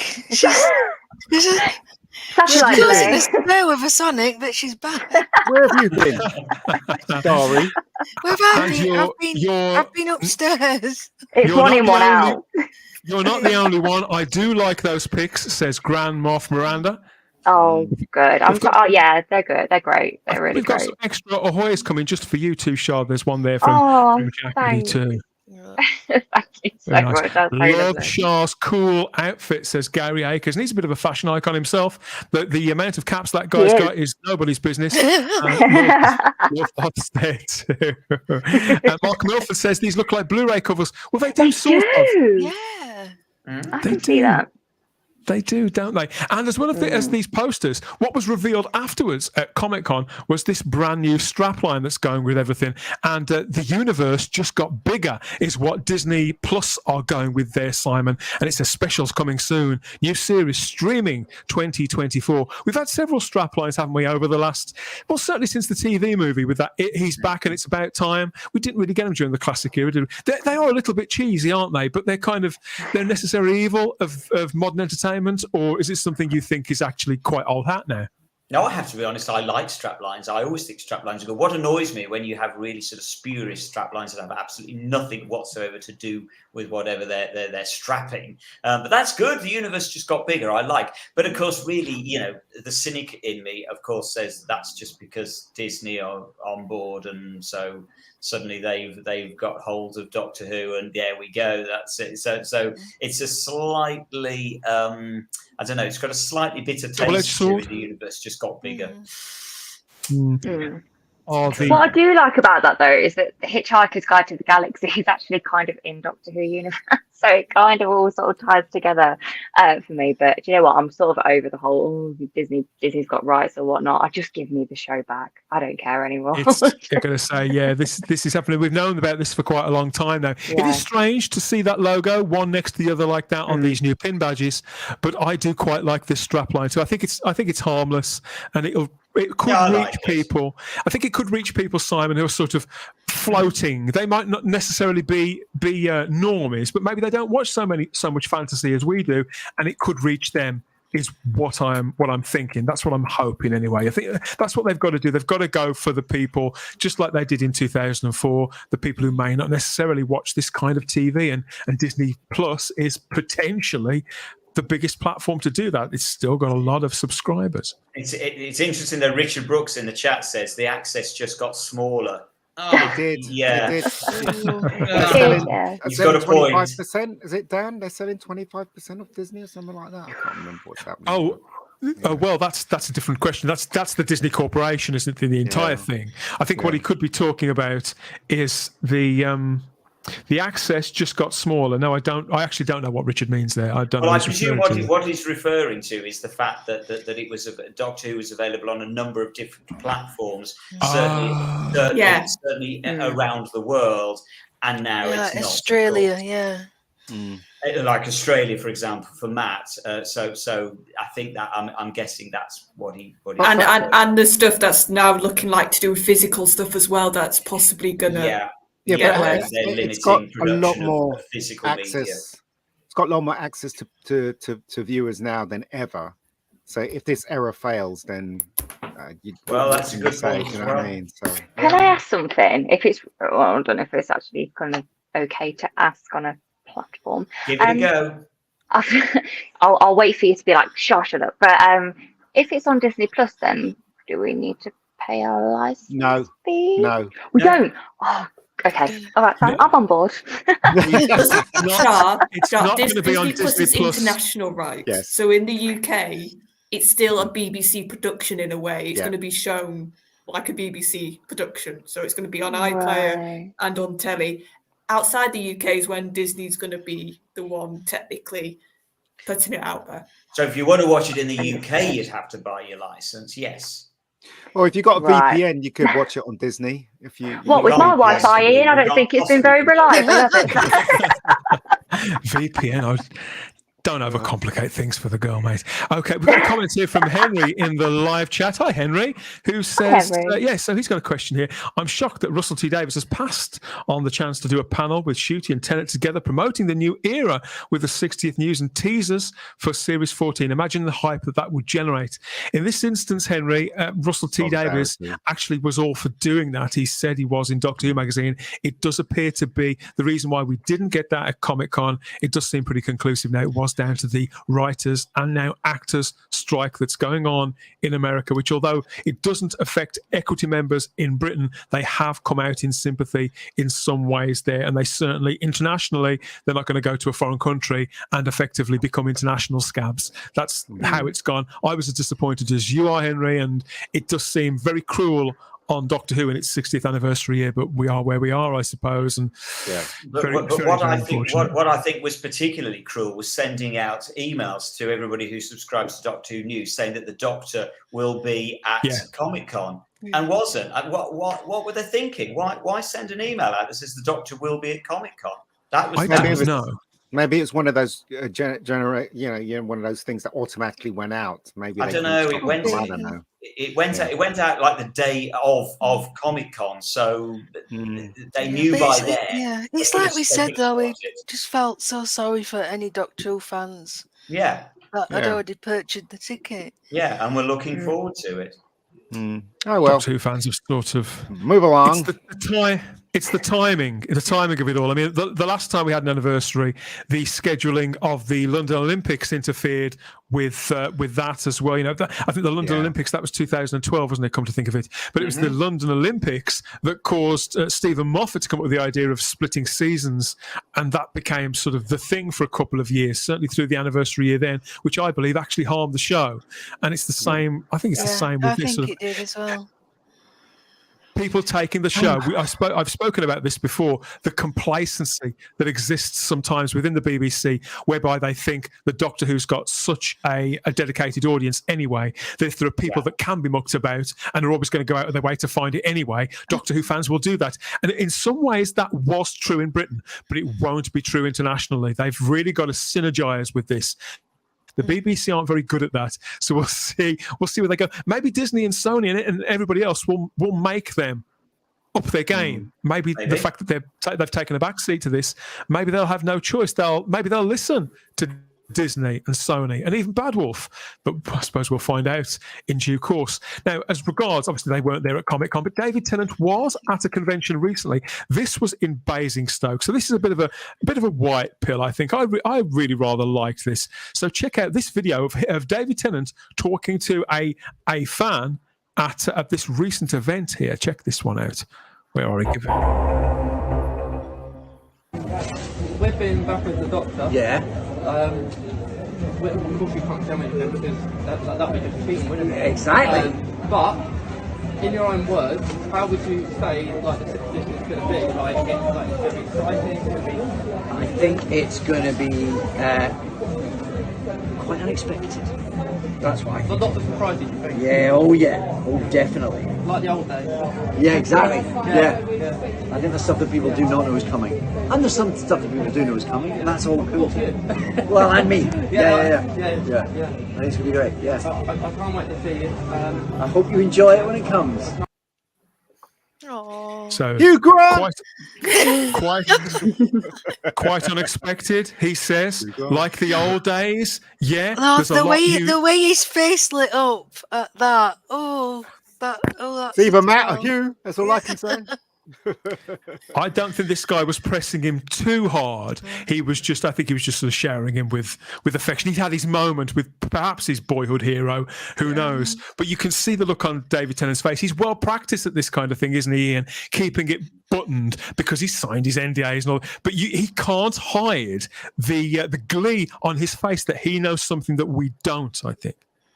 Yeah, I mean, fantastic. I mean, I'm looking forward to the 3 David Tennant stories, and hopefully it will be good, and hopefully Hugh Grant will be in there, or Matt Smith, and then I'll be rejoicing for the whole year, no matter what happens. So yeah. Here's oh my god, I'm so far out. Sorry, bear with me 2 seconds. Oh, had you seen this clip, Charlotte? No, I hadn't. But Tennant's always lovely with fans. He's always so open and just wants to have a chat. That's the vibe I almost get. And he probably he paid for it. So he paid for it. Oh, but so cynical here. No, but it's like sometimes in other conventions they'll just say like, "Oh yeah, of course, sign it," and then move on. Whereas Tennant took the time then to actually talk with him, which is lovely. And Tennant always seems to do that. And he probably does know a lot of fun things, and he's probably afterwards laughing to himself, thinking, "Oh God, I know all these things, and they don't." Yeah, I think you're not convinced, are you, Ian?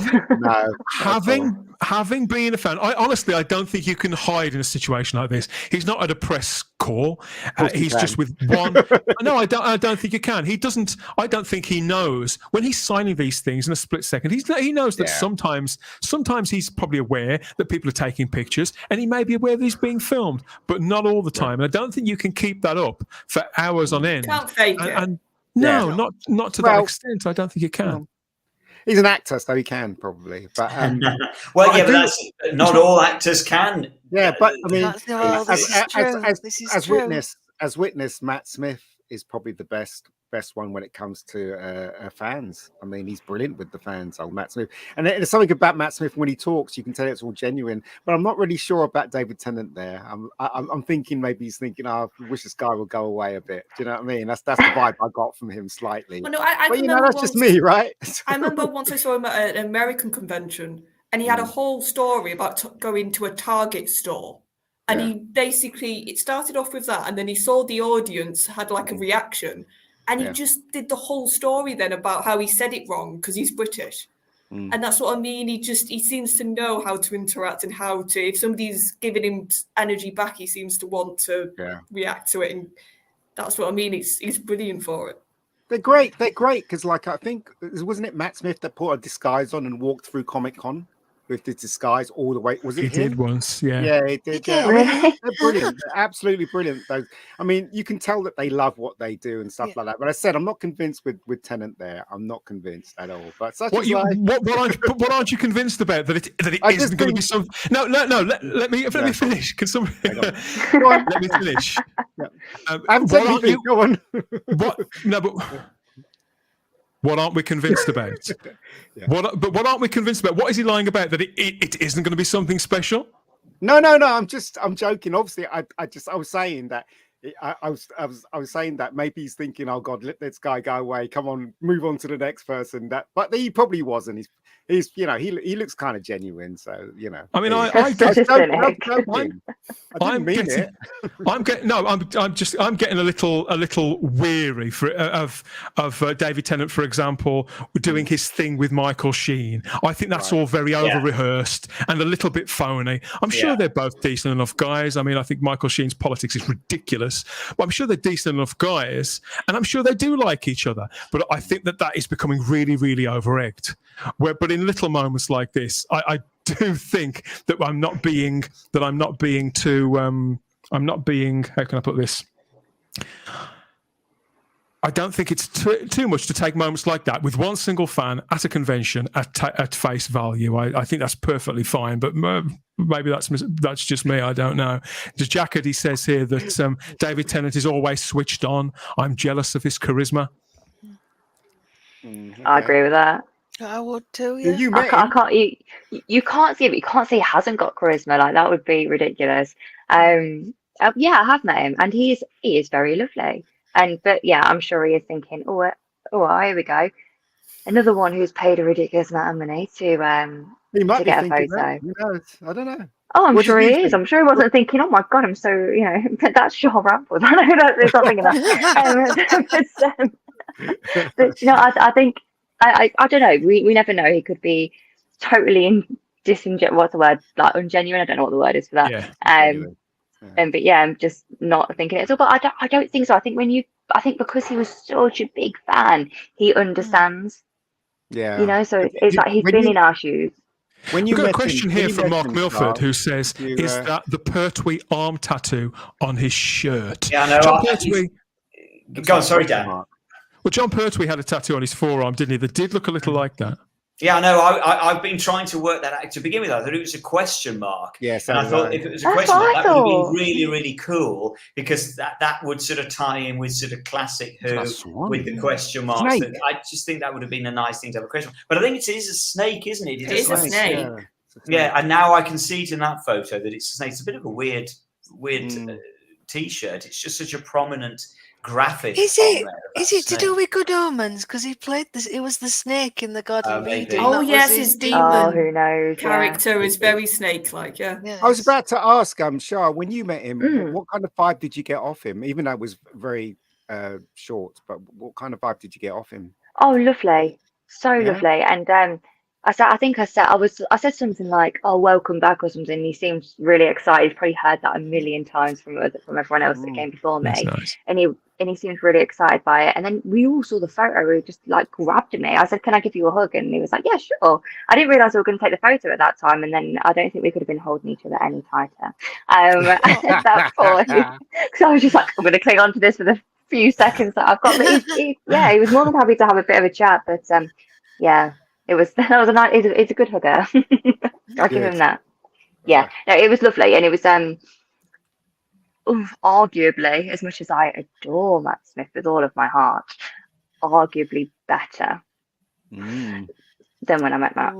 But Matt was very lovely too. But he was just he just has like Tennant just seems to have a different sort of energy, and it was great. Loved it all. Cool. Yeah. Oh, I want to go back to it now. Anyway, sorry, carry on.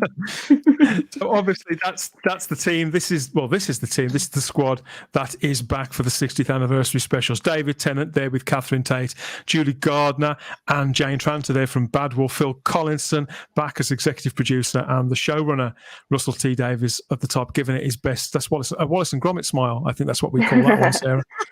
He just had his teeth whitened, hasn't he? That's what it was. But Julie seems to age like a fine wine. She looks great. Yeah. I like yeah, her. I'd say she does. Well, Catherine does as well. They all look fantastic. And orange. There we got David Tennant in that orange jacket. Orange is definitely, it seems to be in, doesn't it? Because Shooti Gatwa was also wearing orange on the front of Rolling Stone magazine. Now, we talked about this a little in the last show. Some of his fashion faux pas, I think, is the polite expression. I think that's very polite. Fashion faux pas. But that wasn't all that was within the pages of this magazine, as well as that distinctive orange ensemble there. Well, yeah, all attention quite rightly went on that, but he was wearing other items within this magazine. So he was wearing this on some of the other pages, which looks, I think his trousers, they could have gone with Eve Miles' suit there. That's okay. At least he looks kind of a bit more relaxed and a bit more human there. It's more like something you would expect somebody to wear. But where are you with Shooti at the moment, Sharks? It's been a few weeks since you've been on the show. Have you been following his various appearances in magazines and the things he's been saying? Yes, and we all had that chat on Facebook, didn't we? Yes, I've been keeping up with certain things he's been doing and saying, and I won't go right into it, but I always think that the guy can wear a bin bag and look great. Just don't necessarily agree with some of the things he's said, but that's another show entirely, I think. But yeah, I mean, I like what he's wearing in the left hand photo. I think I said this last time I was on. I think you and I, Simon, had a bit of a thing where we were like, the more casual he looks, the better he looks. Like, he just looks great when he does look silly. Where he just looks like a normal bloke. Love it. Yeah. Darren Bradley in the live chat says it's Hammer time. Anybody? I thought that. Remember Darren. MC Hammer in his enormous trousers from the early 90s, Simon? Do you remember that? Yeah, I thought that. And the jacket is very 80s, that sort of cropped jacket. I do like the jacket, I have to say. I actually have that jacket in like a pink colour. Jacket? Well, I doubt it's the same, not on my salary, for God's sake. But I think, but I do seem to have that like a pink colour. Should have wore it. And the flares are different. Tony L in the live chat, he's a fan. That's an ace outfit in my humble opinion. But he likes Eve Miles' suit as well. So and then he's going back to his Scottish roots with a Rabsy Nesbitt vest. So, he's got all bases. Oh, he's got a string vest on. Yeah, well spotted. I didn't. Yeah, very well spotted. I didn't notice that at all. Yeah. Well, I still continue to be sort of worried slightly by what I can only really describe as sort of the sexualization of the actor who is going to be playing the Doctor. Yeah, me too. I'm still troubled by this. At the end of the day, this is a children's hero, a family hero, and any opportunity to get some flesh from Shooti, and they will take it. It just feels wrong to me. But there we go. I'm with you. Maybe I'm just old-fashioned. No, well, I my views about this. I mean, if it was any other show, if he was promoting sex education, or if he was the lead in a police drama that was for a more not necessarily adult show, but certainly for something that grown-ups would watch. Post 9 o'clock. Yeah. But this doesn't feel right to me. Now, this Rolling Stone piece, this was I think it was put out about 3 weeks ago. It was a whole interview with Alison Rumfitt that he gave, and there are numerous quotes and various photographs that have turned up from this, some of which are quite ridiculous. But I wanted to concentrate on this because I thought this was pretty good. So he talked about how he wanted to play a role like this. He'd been speaking to his agent because they knew that sex education was going to be wrapping up soon. And so he wanted this kind of role, something he described, I want to play a Willy Wonka or a doctor type character. And he said just a week later, he was asked along to audition for the part of the Time Lord. Now, in the past, we've been told by Andy Pryor and Russell T Davies, and I think it was Scott Hancock in Doctor Who magazine, they've spoken in very nebulous terms about that audition process. They'd have you believe that they saw everybody. There was a total open audition. Now, in my view, Shooti has just given the game away there, and this was people who were invited. This wasn't an open audition at all, and he's just proven them to be, I won't say lying, somewhat economical. with the truth, again depending on who they're talking to. So he was invited to audition for this, but apparently when he became aware of what the character was, he spent a week watching every single episode of New Doctor Who, right the way back from Rose, Sarah. Now that's a good thing, isn't it? That's somebody, again, like Matt Smith, he was sent away with a DVD of Tomb of the Cybermen. He did his research. Shooti has seemingly done his research, which this really surprised me. Yeah, I'm very happy about this. I think so. He should. I think if you're serious about a role, you need to do your research, and I'm glad he latched onto it, because obviously with his age, he'll probably just missed out on it, or he was very little at the time. And there's some good stock there. You've got Eccleston, just giving it his all. I hope he's took notice of that, because yes, Tennant and Smith are the more popular doctors, but Eccleston had got that darkness and that grit and that gravitas. So I just hope he's putting all these things, and taking them on board. It isn't just about running around in a silly outfit, and it does take it seriously. Sarah, I was very do you think he's surprised. aware? Do you think he's aware? We've got a comment here from Lord Thoth in the live chat. He agrees with Simon, basically. He's worried, can we have one character that is fun without being sexualised? Do you think that Shooti sees it that way? Because it's one thing to be very physically confident, and to be confident with clothes, and to be playful with clothes, but to be comfortable in your own skin, and to be very, very confident and proud of being in shape. I think that's a really good thing. It's a Chad move. People should take a pride in their appearance, and they should look after themselves. But do you think he's aware that it's a sexualization? I don't think he is, because I just think he's just around it, and it is part of that kind of like celebrity. Well, especially when you're the in thing. And to be fair to him, he's a young man, and the things he's been involved with are adult things, like sex education. Even Barbie, I mean, if you notice, all the Kens, they'd all got the abs and everything, didn't they? They was meant to look good looking and sexualized as part of that movie. But yeah, I think so. To somebody who's coming into this, family show, he probably hasn't realised quite what it's about. So I'm hoping that viewing that he has seen. But yeah, well, we'll see. The proof will be in the pudding. But then I genuinely don't think that is the case. I feel that he genuinely knows exactly what he's doing. He's proud of the fact that he looks very good, because he does look very good. He's got a fantastic body, and boy, is he going to show it off. And I feel that he knows exactly what he's doing. And if he doesn't, then I feel it's down to Bad Wolf to guide him and say, well, they're clearly absolutely buying into this. They're very happy for the. I have wondered about this, whether it is because Bad Wolf, they must be aware who is requesting interviews. Is that how it works? Well, of course it is. The thing is, I would imagine it's possible that because he isn't actually appearing at this moment in time on television in the role, it's possible that these interviews he's doing are completely off his own back, and Bad Wolf have no say in them whatsoever. I think that's unlikely, because normally with anything like this, it would always run through the publicity office of the production company prior to actually going out, and it's scrutinised and ticked off to the nth degree. Like the Daily Mirror have approached you for an interview. Rolling Stone have asked for a photo shoot.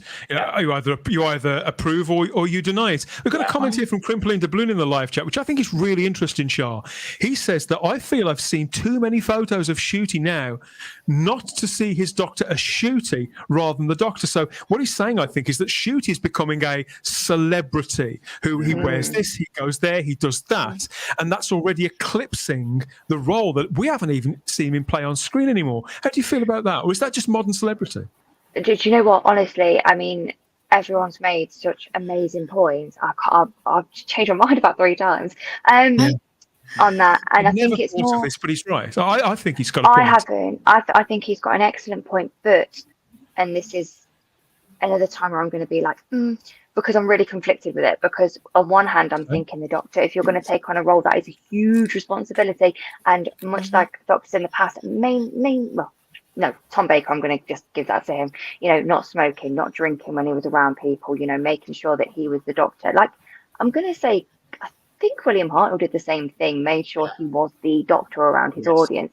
It's just a very different thing, though, now, because you've got social media, you've got your photo is everywhere, you've got leaks, you've got pictures, everything. And part of me is like, do you know what? Go for it while your looks are still here. Go for it, go mad, show as much flesh as you possibly want to or can, in that respect, and do what you want to do. But at the same time, I think he understands just how much of a responsibility the role is. But I think that the world that he's surrounded in is conflicted anyway, because he's going to get those. He is a very, very handsome guy. I've never said he's not, and I think a lot of people would agree. But I think it's definitely a very, very, very thin line that you can tread across in between being sexualized and just being a handsome guy. But I think if you're going to play a role like the Doctor, you really should keep to that standard of not being the Doctor and staying in character. That's ridiculous. But what's the word I'm looking for? Presenting yourself in a certain way to your audience. That was very long-winded. I'm very sorry. What you're trying to say, Shah, and I think this is the thing generally. I think when you're in this role, more than any other roles, you have to be so aware of how you were perceived by the audience. Yeah. You have to be a lot more aware about what the audience is seeing, whether you're in an interview or you're doing a press shoot or whatever it is. Because in a way, we know that the best Doctors put a bit of themselves in the role. Yes. So almost when we see them before, we try and sort of see traits or see personality things that, that might become part of their Doctor. And like you said, other Doctors have gone out their way to be incredibly like, no, this is a role that has got children in mind for some of it. It's got families in mind for some of it. And it's this sort of British institution. It's so many different levels. Yeah. That other parts just don't even touch, whilst the Doctor does. Because I won't even say, sorry, go on. No, I'll say this because I have to go in a sec. I think what's happening a little bit here, and I think Shooty's not the only one guilty of this, but I think Shooty being the front man gets a lot of the attention for it. I think Shooty and parts of the production team are forgetting the fact that this is a multi-generational show, that this is a multi-generational audience, that it's not just 20-somethings who watch Netflix. It's not just sort of teenagers who might get interested. It's 30-year-olds, it's 40-year-olds, it's 50. You can go up and up and up. And I think so much of the marketing bits and the bits that Shooty is saying, and I don't blame him for this because it's his audience he's talking to almost, the wording he's using, it's his generation he's talking to. But they need to be aware that's going to put certain bits of the audience off if it's so centered on one type of audience member. And they need to think, no, this show has got a legacy. It's got so much stuff around it that we just need to try our best to still show Shooty's personality. I think he's got a brilliant personality. It's energetic, it's charming. But sometimes I just think he needs to almost have somebody at Bad Wolf or somebody a bit older just to go, remember this show's multi-generational. And I just think that several people are asking in the live chat, maybe one day we'll see this audition. Perhaps we will one day, but we didn't see Paul McGann's for 20 odd years, so I wouldn't hold our breath. Thanks for that. Thanks for that, Charlotte. We'll see you next time. Thank you for all your contributions this season. Have a great rest of the summer. We'll speak to you soon. See you guys soon. Bye. Bye. We have we've got a comment here from Jack Thursby, who says, do we believe he watched every episode of New Who? No. Really? No. No, even I haven't watched every episode. Not for a second. Well, I think he's watched No Who. I don't think he's watched Classic Who. I don't believe he'll have watched every episode. I would imagine he's probably seen a few minutes of each one, or skimmed or fast forwarded through, or seen occasional episodes in there. I think it's unlikely. It would take you a long time to sit down and watch every single episode. Matt Smith did it. It is. Who says? I don't think it's that important. I think you get. No, I don't think it's very good. I think it's a very good idea. I don't think it's essential, Shaw. And my thing is, why would he lie? He's talking to Rolling Stone. He's not talking to Doctor Who magazine. Why would he lie? He could say, I went and watched one from each Doctor. Somebody sent me a DVD. He didn't have to say this. We now live in an age where it's all streaming. If you wanted to spend your week on your arse, if he wasn't working that week, and let's face it, actors, that's the thing with acting, isn't it, Ian? Actors can spend months out of work. So for him to spend a week on his bum with HBO Max or the iPlayer, just hitting play, one after the other one, there's not that many episodes of it compared to, if you could binge watch something like House, it might take you a while, or NCIS, but new Doctor Who, I don't think that's too big a thing. What do you reckon? Well, he could be lying. Do you know what I mean? For various reasons. My heart sinks when I see stuff like this because, we all know what they're doing, and, as I said, I'm speaking for Simon, obviously, because me and Simon come from the same hymn book page. I'm just disappointed with the way they're expressing Doctor Who at the moment. So I don't really want to say much about it because everybody knows what I think. So, We have got, though, if anybody needs a little bit of cheering up with this, because I sympathise with everything. I think Crimpling the Balloon has made a great point, and I do agree with you for the most part as well, Shah.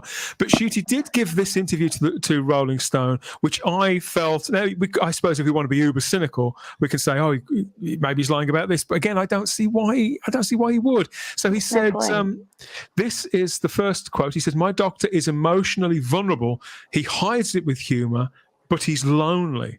I can't say much more than that. I don't want to spoil anything, but he's also so energetic," which is sort of what Charlotte was saying, "and the poor cameraman struggled to keep up." See, I like this. This is speaking of a centre to the character. Yeah, but all doctors were like that, weren't they? All very vulnerable. Yeah, but he doesn't know that. This is the thing. I don't think he knows that. I think he's just come to it. He's only just watched it, and this is something that's only just struck him. It's had decades to sit with us, Ian, and this guy's just getting to know the character. Well, people lie for different reasons and stuff like that. And the more I think about it, the very first statement he gave, I don't think he gave that statement. I think somebody wrote that for him. But that's just my opinion, of course. Well, no, the one when he was cast, I agree completely. The one because what we know about him now, it's highly unlikely he said those things.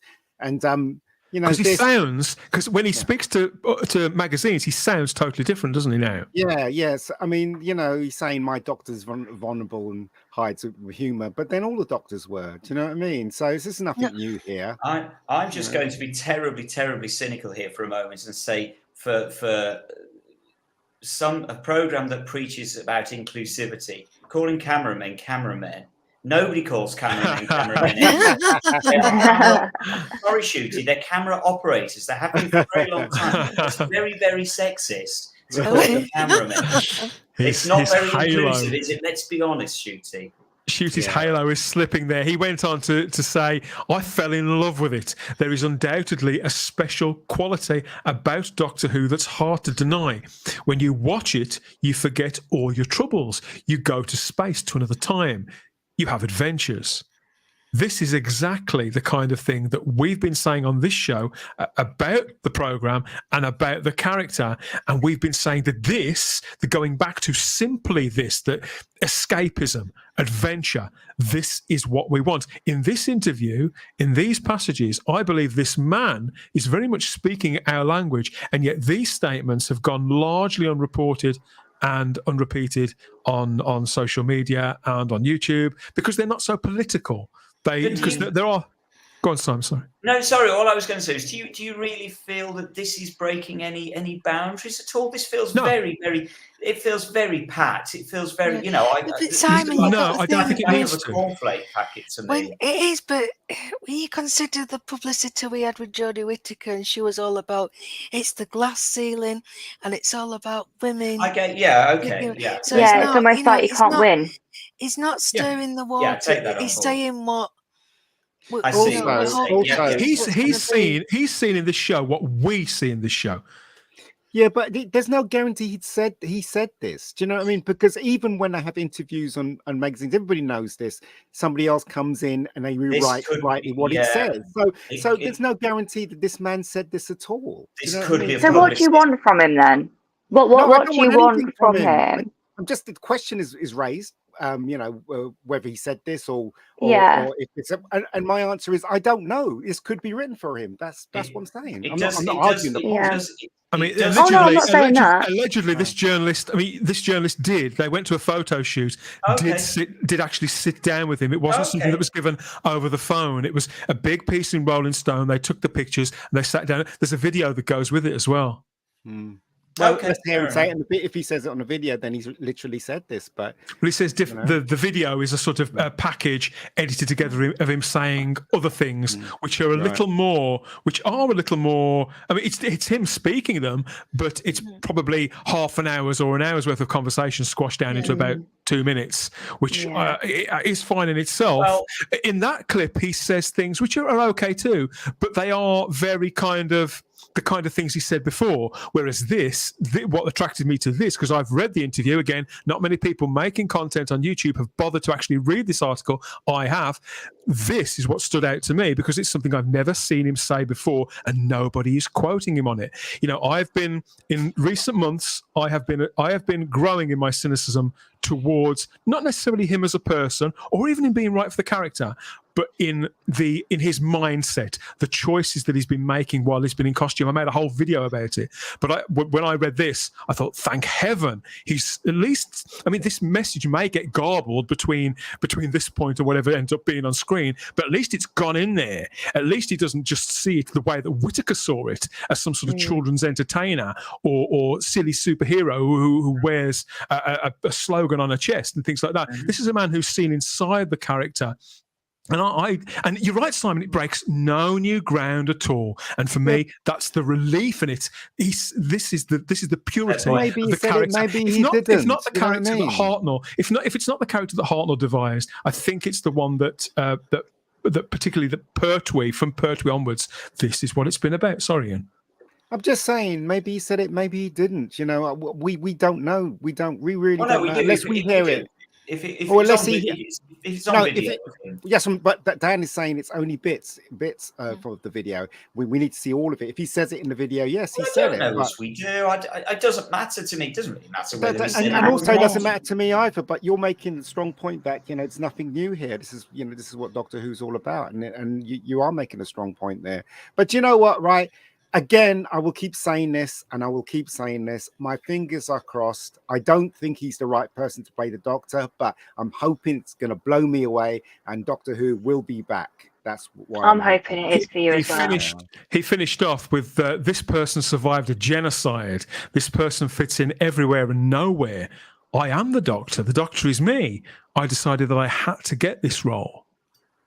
Hey, what?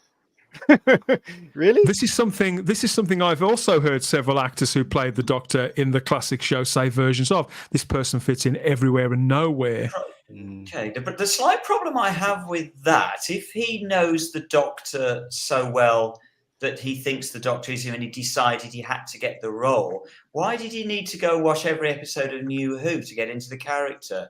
Something's not ringing true there. You either do know Doctor Who and you want the part, or you don't know Doctor Who and you've got to go and watch all the episodes to get into the character. In the article, all it says is to prepare, and this isn't a quote, this is from Alison Rumfitt writing the article. To prepare, Gatwa spent a week watching every Doctor Who episode since its 2005 revival. So to prepare for the audition or to prepare for actually taking the role, I'm not sure. I think in that context, he watched it to prepare for the audition. I can't imagine you watch every episode. That seems to be the con. I mean, it depends on what sort of notice that he had. Like I say, if he had a clear week. But no, the thing is, like I say, it doesn't break any new ground. But this is the complete opposite of the things that we've been hearing for the last 5 or 6 years, and that's why I find this, if not completely vindicating, then a little reassuring. Yeah. Spot on. That is fair enough. I totally take that on board. He's not in these statements preaching anything to do with inclusivity, diversity. He's even getting cameramen wrong. So actually, fair enough. I mean, his heart is in the right place. I'm being cynical because I know how the PR thing works, especially because Bad Wolf is going to be talking to Rolling Stones. Rolling Stones is going to be talking to Bad Wolf. They're going to come to some conclusion, and then they're going to 9 times out of 10 they do rewrite some of the stuff to have quotes and stuff like the magazine and stuff they like that. boil So it- this they- might be they one of trim them. it, I don't don't they? know. I don't know.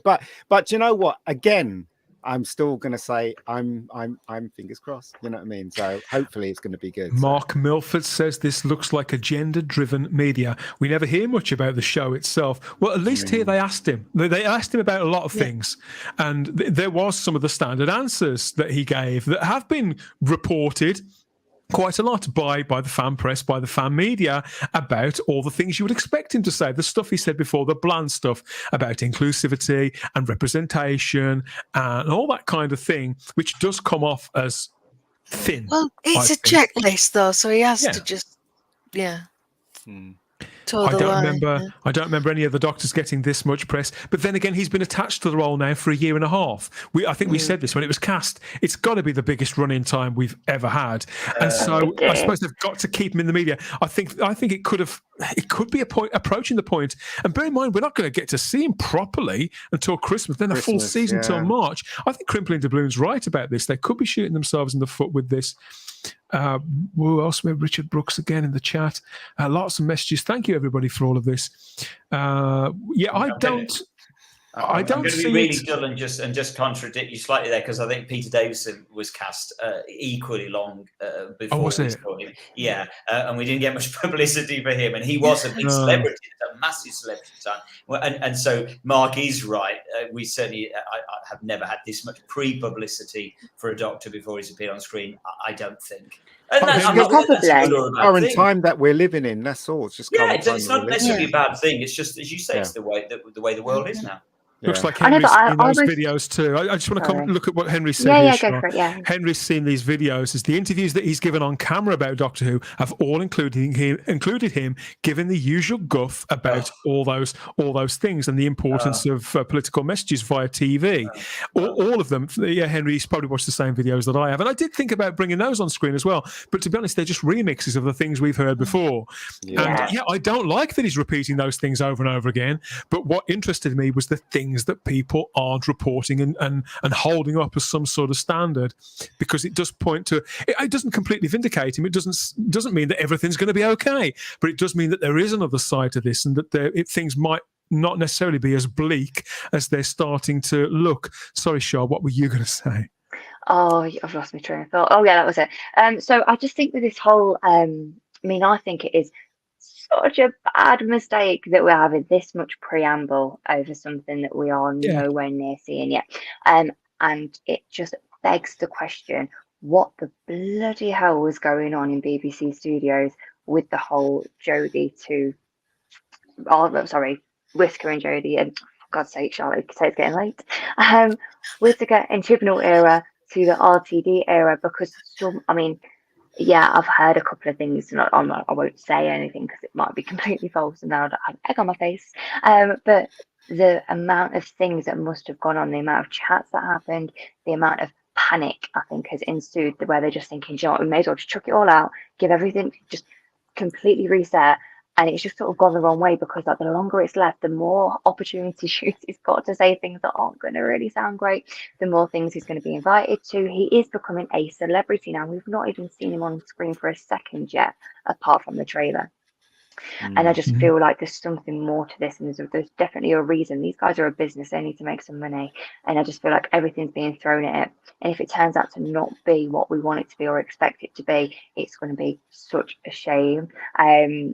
But I'm like Ian, I've got my fingers crossed, and I'm really, really hoping that it is going to be something that we're just going to love. And I kind of want Shooty to prove everyone wrong, and be fantastic, like everyone does, I think. I've still got faith in him. I'm not massive on things he said, but I'm so glad that he is the one. But I have seen Sex Education, and I think he's really good at his craft. So hopefully everyone will get to see that too. And I do think he will be a good Doctor. I honestly do. He says he's planning on returning to the stage after he's finished filming Series 2 of Doctor Who. There, he's also called it Series 2 as well. That's interesting. They keep saying that. So yeah, he's going to do pretty much the first 2 seasons back to back. Then maybe take a little bit of a break. I don't know. In the interests of balance, I felt that I had to talk about this as well. This last thing that he said, and he spoke about clothes. Funnily enough, Simon, and specifically about the Doctor and clothes. This statement has travelled, comes off slightly less well in this, and she said, God. I love John Pertwee, the 3rd Doctor's outfits. This is again to Rolling Stone UK. Lovely velvet jackets and frilly shirts. I feel a connection to him. Our Doctors are the only 2 who dress like sluts. Gatwa laughed. Oh no. Oh, I knew this was going to come up. I was really not looking forward to it. This was one hell of a lead balloon. Yeah, this is where I did absolutely lose my rag. I no longer like the man. I'm happy to say that. I've gone right off him. He's lost any respect I had for him. I'm so angry with him. It's utterly, utterly unforgivable to say that about anybody. I'm boiling mad with him. We have to ask ourselves the question, would we be happy to be called a slut by somebody that we'd never met in our lives? We didn't know who they were. It's rude. It's ignorant. It's just downright disrespectful to call anybody a slut, let alone do something. Yeah, but in his defense, he didn't have to say he was a slut. Let alone somebody who isn't even alive to defend themselves. If we called, if he had called, let's say Jodie a slut, that she dressed like a slut, it will be a very, very different reaction to calling John Pertwee. God, I never thought of that. No, but hold on. In his defence, right, he's saying it as a joke. He's not. No, really... it's not. No, it's not. It's not funny. Well, no, well, I didn't call him a slut. Yeah, I think if you look at it in context, he's in today's kind of humour, he's saying it as a joke. But I do get what you're saying, Simon, totally, because I'm a huge fan of Pertwee, you know. So it's just disrespectful. You can't joke about calling somebody a slut. There are certain things you can joke about and get away with. But calling somebody a slut is a very, very specific term. And it's not used with very, very deliberate intentions. It's literally indefensible. You might as well call him a prostitute. What is acceptable then? Well, he wasn't saying that though. What I'm wondering, Shah, is around 18 years ago when Doctor Who came back for Series 1, there was a trend amongst young people. This was around the time that people were happy slapping and things like that, of using the word. Brings back a few memories, does it? But there was a trend around that time in the mid-noughties for using the word gay in a slightly different way as well. Like, oh, you can't wear that jacket, it's gay. And it didn't even mean that it was equated with homosexuality or being gay, or it had got a sort of double meaning almost. And I wouldn't say everybody used it, but certainly young people used it.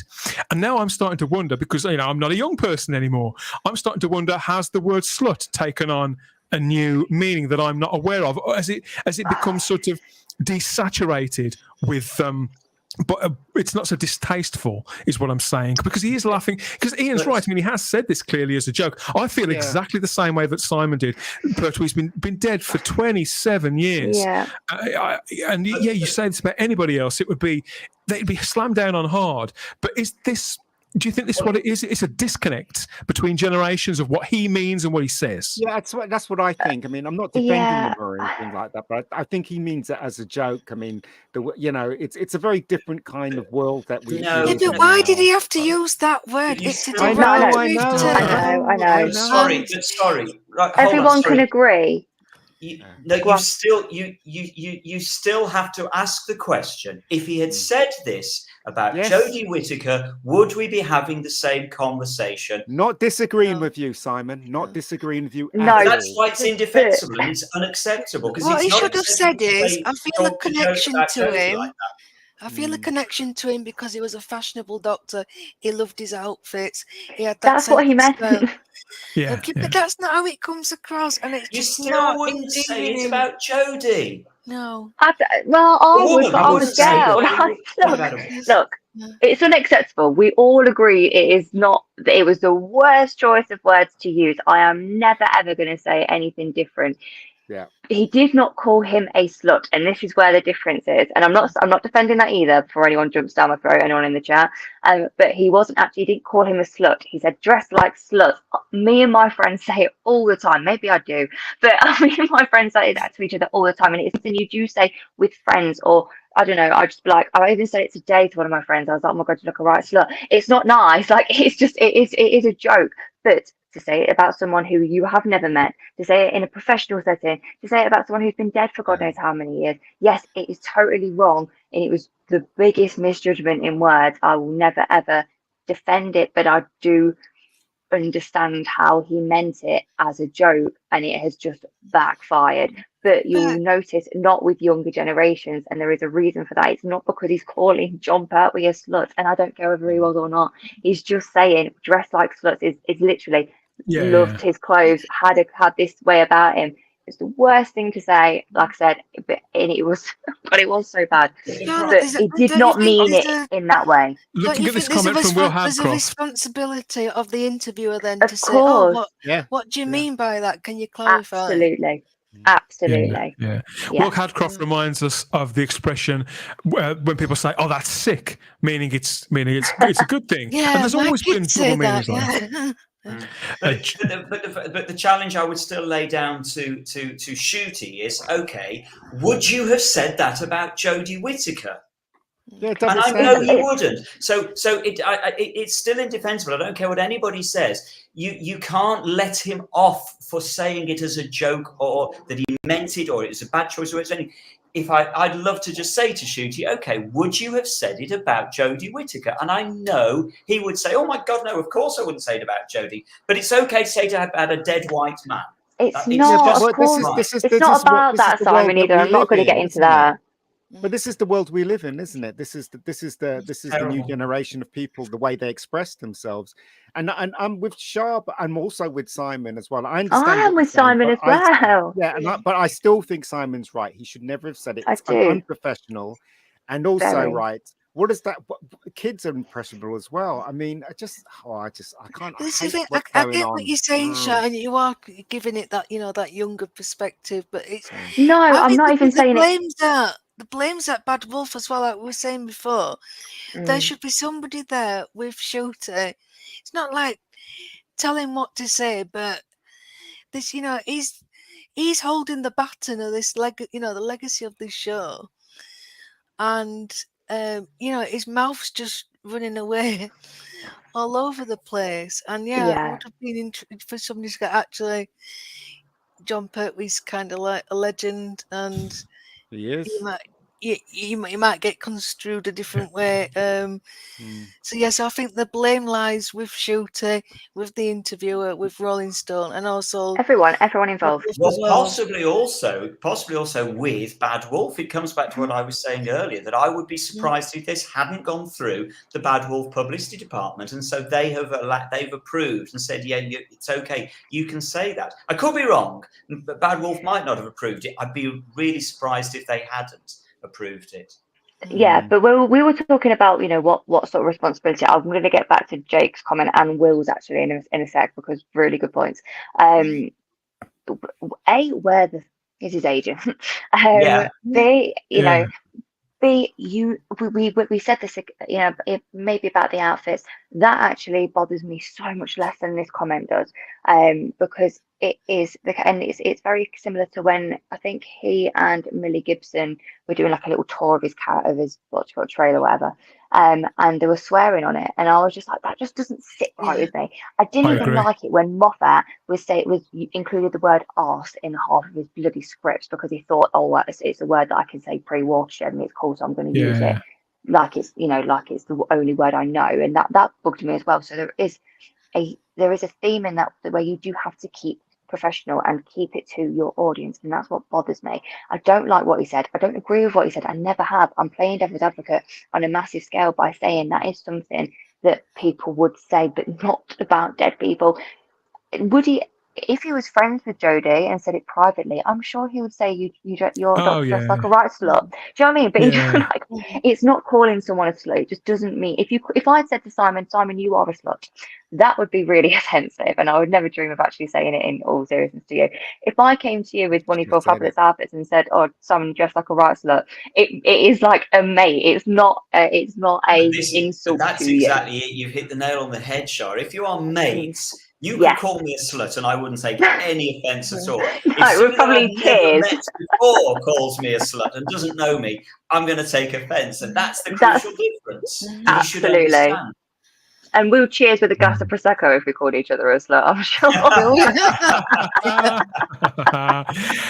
Yes, so it's all still to play for. Shooti Gatwa, I think I'm at a different place than I was a few months ago with him, with everything that he's saying and doing. I understand. I'm still quite hopeful. I'm sympathetic, and I understand everything that you've just said, Shine. I think you're probably right, but I it doesn't make it okay though. It doesn't. No, and it doesn't. It's an explanation, and it's a very likely one. But yes, just as I think everybody in the live chat has been, the people I don't think had heard this before, because it's been everywhere for the last week or so, certainly since the weekend. So much so that it would have been the elephant in the room if I didn't talk about it. But it was quite disappointing to read in the same article as all that nice stuff about getting to that core of the character and feeling what the series is really about, not about the kind of stuff that Chris Chibnall thought it was about. So I felt that Rolling Stone piece, not only it's the most interesting, the most valuable piece of Shooti Gatwa, I believe, that's entered into the media yet since he was cast as the Doctor. But there was as much in there to be concerned about as there is to be hopeful about. And so we're no nearer to a solution now than we were a couple of months ago. So it probably hasn't helped anybody. But I would encourage anybody to go and read the full interview with Shooti Gatwa. Don't just watch. And this isn't, again, nothing against YouTube, against YouTubers. I do it myself. But rather than read a summary or the bits of it that people want to focus on, see if you can find 10 or 15 minutes to read the entire thing, even if you do have to look at some of those terrible pictures and his appalling dress sense.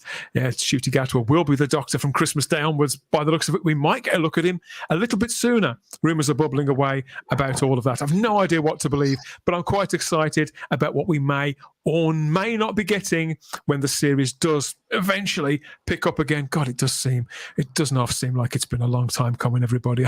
I'm so sick of seeing it. It's how many months? It's this many months. Oh God. Only 4. We're so close. But I don't want winter to be here. Keep the summer, my God. Yeah, and we have as well as talk of what's to come in the future on TV. There's a lot to come in the future in print, and we do live in a wonderful age at the moment where we have a choice, don't we, of how we consume our reading material. Now, I'm very fond of paper and press, and the smell of ink on paper, Simon, and that new feeling of opening a brand new book and sniffing the pages. I do. I'm funny like that. I am. But I'm also I love that. a fan. You too, Shah. I'm quite a fan of an ebook, and the masters of Doctor Who ebooks certainly are John Collier and Alex Storer. They've been behind that trilogy of books that have centred around the Blackpool Doctor Who exhibition, and now they've recently done one about the Longleat anniversary weekend, haven't they, from 1983? Well, Alex Storer has now branched off on his own, and in fact I think he's done a couple of these before, but this is a brand new one that's out very, very soon. This is out on the 31st of July. Evolution of the Toy Dalek is a personal ebook, but an exhaustive one, as Alex, he takes us visually and in text form too through the entire history of the toy Dalek, doesn't he? And you've been involved in this project a little, haven't you? Well, I have, but only very lightly, in that it has been my pleasure to write a couple of pages of it, of my own personal recollections of collecting toy Daleks. And so I'm lucky enough to have seen a preview of the book itself, and I have to be honest, it's absolutely fantastic. When Alex sent me through the roughs of it, there we go. You know, this is just a quality. Alex always does quality pieces of work, but this truly is on another level, because not only does it look fantastic, there's some brilliant pieces of writing in there as well. One by John Collier as well. He has also contributed. It's a brilliant visual record of toy Daleks. It's just what every toy Dalek fan is going to want, because it's just a full record. And Alex has done so much research into these things.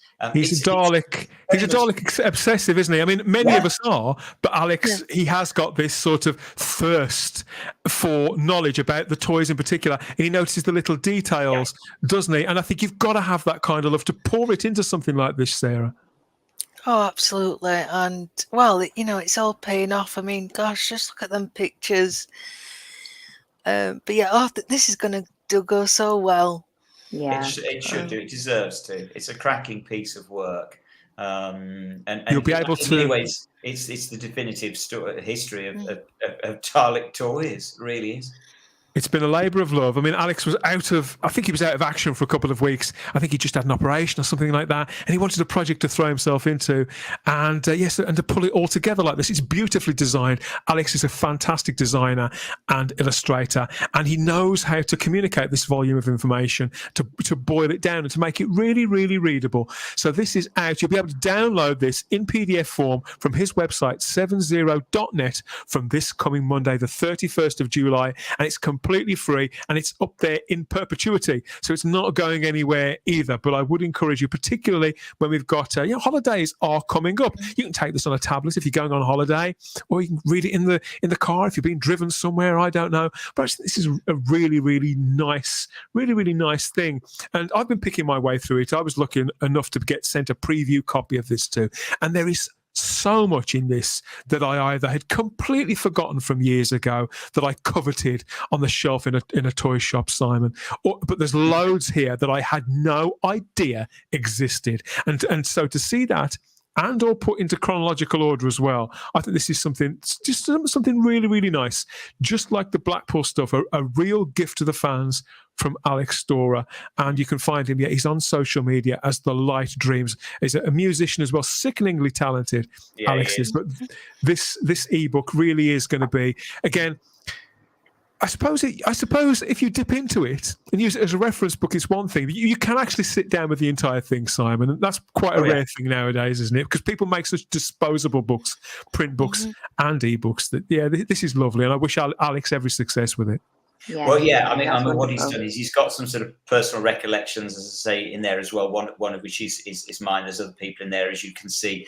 And it was fun for me to write because he sort of threw a bit of a challenge to me. He said, just try and do something different, actually not necessarily about the toy Daleks that you used to collect necessarily. And it got me thinking, and it actually sort of sparked my memory to the fact that I made when I was around about 6 or 7, 8 years old, I made my own little toy Daleks out of upturned paper cups, and I'd forgotten about it. I'd completely forgotten that I did this. So it was brilliant. It actually brought back memories to me that I'd completely forgotten about. So it was a joy to work on. And Alex is just one of the nicest people on the planet, and he's always a joy to be involved in anything that Alex does. So people are asking in the chat, to be clear, no, there is no physical copies of this. It is only an ebook available as a PDF download. And people are asking where they can go and get it from. Will there be a link in the chat?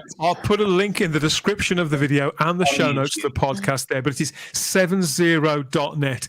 That's the website to go to. It's going live from this coming Monday, the 31st of July there. So you'll be able to download it. There could be a run on them, just like the Sonic Screwdriver last year.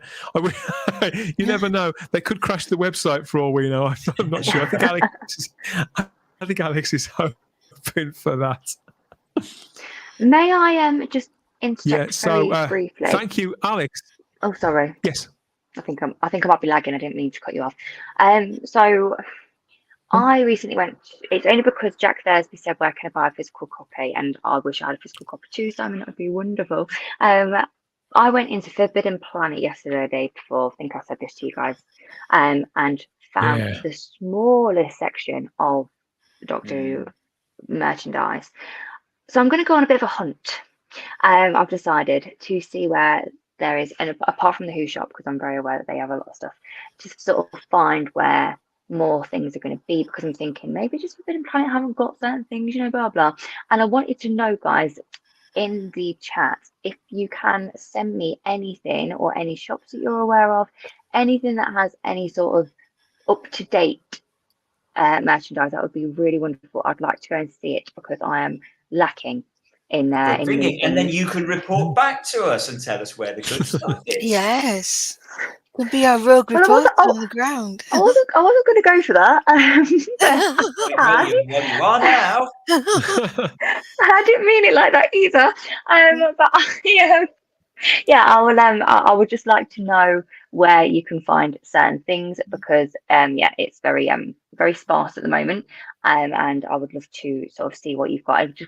I'm just very aware there's no new stuff. Yeah. Well, this There's is no it, new things Sharon. going on. And that's what's bothering me. This is the 60th anniversary year. Where's the badges? Where's the mugs? Where's the t-shirts? Yeah, where's the exactly. hoodie? Where's the shooty stuff? Because a lot of it was just, and you quite rightly said, to be quite honest, Sarah, it's literally Matt Smith and David Tennant. That's all there is right now. And I'm kind of sick of that. In Forbidden Planet, though, they had a couple of t-shirts, didn't they, of Shooti with his name on it, as I recall. So I was down there a couple of days ago, and they had in that small section they had like one t-shirt, I think, of Shooti, or a couple. Do you not see it? Well, I literally just a photo that I sent to you actually, and it was only Matt Smith and David Tennant stuff. Right. Yeah. There is a shop called Mega City One, which is in, I think, if it's still there, that is in Camden. So I was in Camden actually today. That's I'm a bit off the mark, but I'll go and have a look. But I was just wondering if anyone's seen anything with new stuff, please do let me know, because I want to buy it. Thank you. An appeal there from Shah. Have you got any tips so far? You can find hen's teeth easier. Says Peter Harrington. Richard Brooks says you've created a job for yourself there, Shah. Yeah, it is. It's smaller on the inside in Forbidden Planet, advises Peter. It is indeed. It has been replaced with anime, and I've never been an anime girl. I never got into it. I know it's very, very popular. Anime section is massive, and of course, Star. Oh, is she gone? Yeah. She's frozen. Sorry, She's back. Oh no. She's back. I'm back. I hope it wasn't frozen on me pulling a weird face. Where was I? No, I was just saying. There's a lot of animes, a lot of Star Wars, but there's no Doctor Who, no Marvel. So I just want to find somewhere, because Forbidden Planet is my go-to. I've created a job for myself. Even if you look on Amazon, there's nothing with Shooti at all. I'm just looking right now, and there's absolutely nothing. Oh, Doctor Who the movie. Brilliant. So I'm just wondering, because I'm thinking you're putting this much promotion on media, like social media wise. Where's the physical stuff? We're not out of that realm yet. It's all going to NFTs and silly download games like that appalling Lost in Time thing. It looks awful. And of course, I'm not going to even open the can of worms that is Doctor Who Doomsday again. I don't think we all know. So they do seem to be getting it so wrong. Yeah, you're right. I mean, this is why those pin badges, as weird as that is, to see the Disney logo there with the TARDIS, at least it's something you can touch and pin on. This is why I like the stuff from the Badgeman so much, because it's you can feel it, you can touch it. It's nicely made, and you can wear it with pride. You can, pride most places. Unless your friends might laugh at your Doctor Who fanishness coming out. But these are the things that I always wanted when I was a kid. Lord Thoth says, bad Dan, don't mention Doomsday. Sorry. We're going to start, you're going to have to start forfeited every time you mention that bloody thing. I was going to review it every step of the way, but I haven't. Really? Why? Why would you do that to yourself? I don't hate myself that much. And Mark Dan's it's just a sadist, isn't he? He's like to torture himself. Well, you do wonder, is this the kind of things that people want to hear me talk about? You do wonder that as a content creator. No, I don't think so. I don't Mark wonder Milford that says, at all. I know Suze would rather we shut up about it. We're only allowed to talk about it and review it if we've got protected characteristics. If we're on the the stack. Oh God, what do they call it? We're going down a rabbit hole down that. We should stay away from. Mark Milford says in America it's even worse, Shah. So take solace from that. if you like. Okay. Yeah. Thank you for all of that, everybody. And yeah, please help out Shah there with her quest to find somewhere decent that stocks a bit of merchandise slightly above the ordinary. She wants new stuff. Please like the video if you haven't already. Subscribe to the channel. Check you're still subscribed, and dangle and tingle the little cloister bell to get the notifications about everything that's coming next when Type 40 Live returns, and the podcasts that are coming up over the next few weeks, and anything extra that we throw into the mix. There could be one or two things that you're going to enjoy. I'll show you what I want. About that for now. I'm going to be 2 seconds. I'm going to show you what kind of things I want. I'm so sorry. I'm still banging on about this. Bear with. Okay. Well, while she's doing that, I'm going to take a moment. It's absolute chaos when she does come on eventually, and when she does, it all turns to complete chaos, doesn't it? Sorry. I want stuff just because I want to know. Like and subscribe. Click the buttons. Click the buttons. Like and subscribe. Like and subscribe.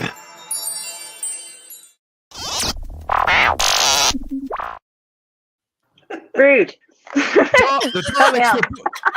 Daleks were buying you a bit of time there. You were back quicker than I thought you'd be. I want stuff like this. I love this. Hang on a second. What is that? A giant cheese? Doctor Who cheese? It's what you probably saw up there. It's Doctor Who Trivial Pursuit. I was meant to bring it with me when we went to Casa de Simon, but I forgot. Next time. And I want these sort of things as well. I want what did I get?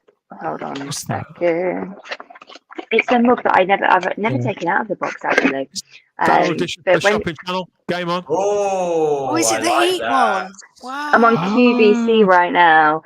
So no, this is my mug. So when I do have a when I do have a cup of something hot, it says there's no point in being a grown up if you can't be childish once in a while. I love that one. And these are the kind of things I want. So yeah, and I'm really good at that, but my granddad beat me at it, so there's always that too. So I challenge anyone to beat my granddad. He got 100%. I was furious, but he's got a lot of Peter Davison knowledge that I don't have. So from that. Anyway, move on. I'm obviously living the sound of my own voice. So this is all good stuff. TARDIS Spider's got that mug. Retro Docs in with a plug as always. I'll buy you one for Christmas. A Gouda man goes to war.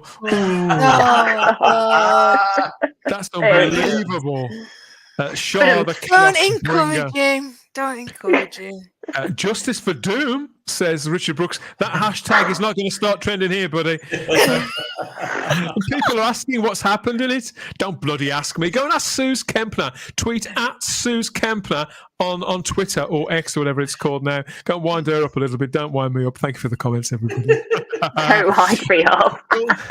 Will Hadcroft said, I need to pick up a diamond mug logo and a neon one. I love them as a boy. I've got a neon one behind me there. Me too, Will. I want a diamond logo mug and a neon logo mug. And I've been looking on eBay and I can't get one. This is what I'm saying. Why are they not stuck in this sort of stuff? It's mad. I don't know. There isn't a TARDIS one, and they should be. But if you go in B&M, they do have a Jammy Dodger one, and that is a nice kind of tie-in. God, yeah, we're going to a completely different show now. I know, Dan, you're just going to have to do a Type 40 extra, babe. But I can't think of any other ways this can go. Hey, look, that's fine. It's absolutely fine by me. You just let me know when you want to do it, and we'll manage. We'll get a rolling list going that we can keep adding. It'll be like you can add them to your Amazon or whatever.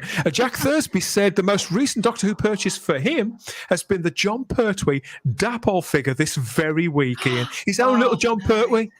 Yeah, you've got one as well, yeah. I've got one. It's over there. Oh, fantastic. Right, John. Yeah, mate. Have you got him doing the dusting? That's been the way, mate. While we're still on about merch, my most recent purchase, apart from the sonic screwdriver, was the Tom Baker Terror of the Zygon set. Oh, wonderful.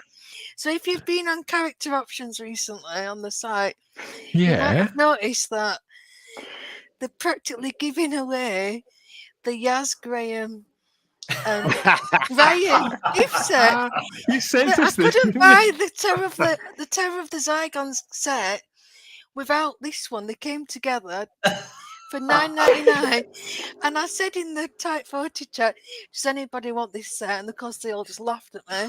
But seriously, if anybody out there wants it, if you're a completist or you want it for Bradley Walsh, get in touch with them. And I will send it to you. I will even pay the postage. I do not want it. Or if you're really desperate, then Forbidden Planet are selling them for $5.99. That is the lowest price I've ever seen.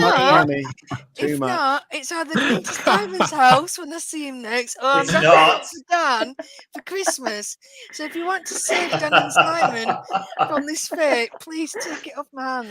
I love how Dan's the one who's been shafted with the Christmas present. That is... Right, sorry, Dan. Back to the show. Well, I was going to say something absolutely filthy then because it's getting late.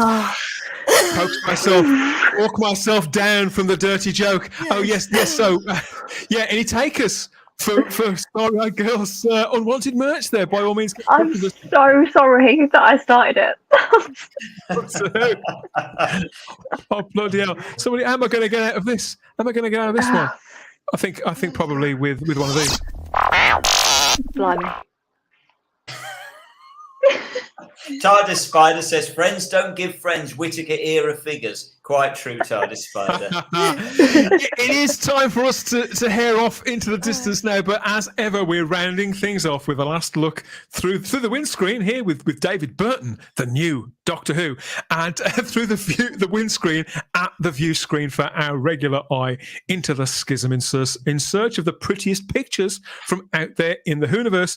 Again, if you're a fan artist or you know a fan artist that we ought to be looking at, we should know about their work, please send it our way. Let us know what we can find, their DeviantArt page, their Insta account, or anything that they've got online. We'd love to see it, get it up on the screen, or maybe bring them in for a chat, see if they're brave enough for all of that. I think I'd probably pass if I were them.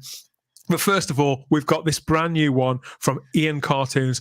I really like Ian's work. I think it's got a sort of a Beano-esque quality about it. Even the stories that I don't like and the characters that pass me by, Ian does sort of manage to bring them to life like this. And this one of the monsters from the Ark in Space there, I just think this is wonderful. We've got a Wirren and one of those bubble wrap little monsters there, Simon, sort of squelching across the floor. Yeah, I love that one because I always loved that grub made out of bubble wrap. The sort of you could see there was somebody inside it just sort of trying to shuffle along the floor. But I love what they've done with the Wirren there because it always bothered me that the Wirren were clearly just blokes standing upright. So at least they've done it properly there, how it's meant to be, a sort of a grub with its sting in its tail. Yeah. Love what they've done there. Fantastic. Yeah, I think it's the same with the Wirren too. I like the fact that the Wirren's got a bit of a beer gut in. Yeah, it's nice. I mean, it's pop. What do you call it? Pop art? Yeah, I think that's probably. I'd more call it a cartoon, just a cartoon. I'd love to see a cartoon strip of this, a full adventure. I'm all for this kind of. I could do that. I could sort that out. Yeah. Jack Thursby says this is a nice cartoon. I think so too. I really like Ian's work. I think he's got social what's media his full accounts. name, by the way? Ian. I don't know. He's just as Ian Cartoon. Somebody probably knows him. He's probably watching. Who isn't? Well, if he's watching, maybe he can do all of us from Type 40. Who knows? Oh, that would be nice. amazing if he could do That'd be us. cool, wouldn't it? Fantastic. Yeah. This is going down as Ian's stuff always does go down well in the live chat. Fantastic, cool, all that jazz. Tony L says Ian's illustration is ace. Reminds me of Cosgrove Hall and Danger Mouse. It does. You could be right. We feature Ian's work quite regularly on here, as we do the work of James Johnson, aka the Prydonian. This is one of his latest Daleks. Wow. And not very summary for this one, but it is. It's a Panzer tank Dalek here, so it's sporting the insignia of the Third Reich there, and it's a winter on the Russian front there. I think during one of the wars, it looks like he's got like a radio.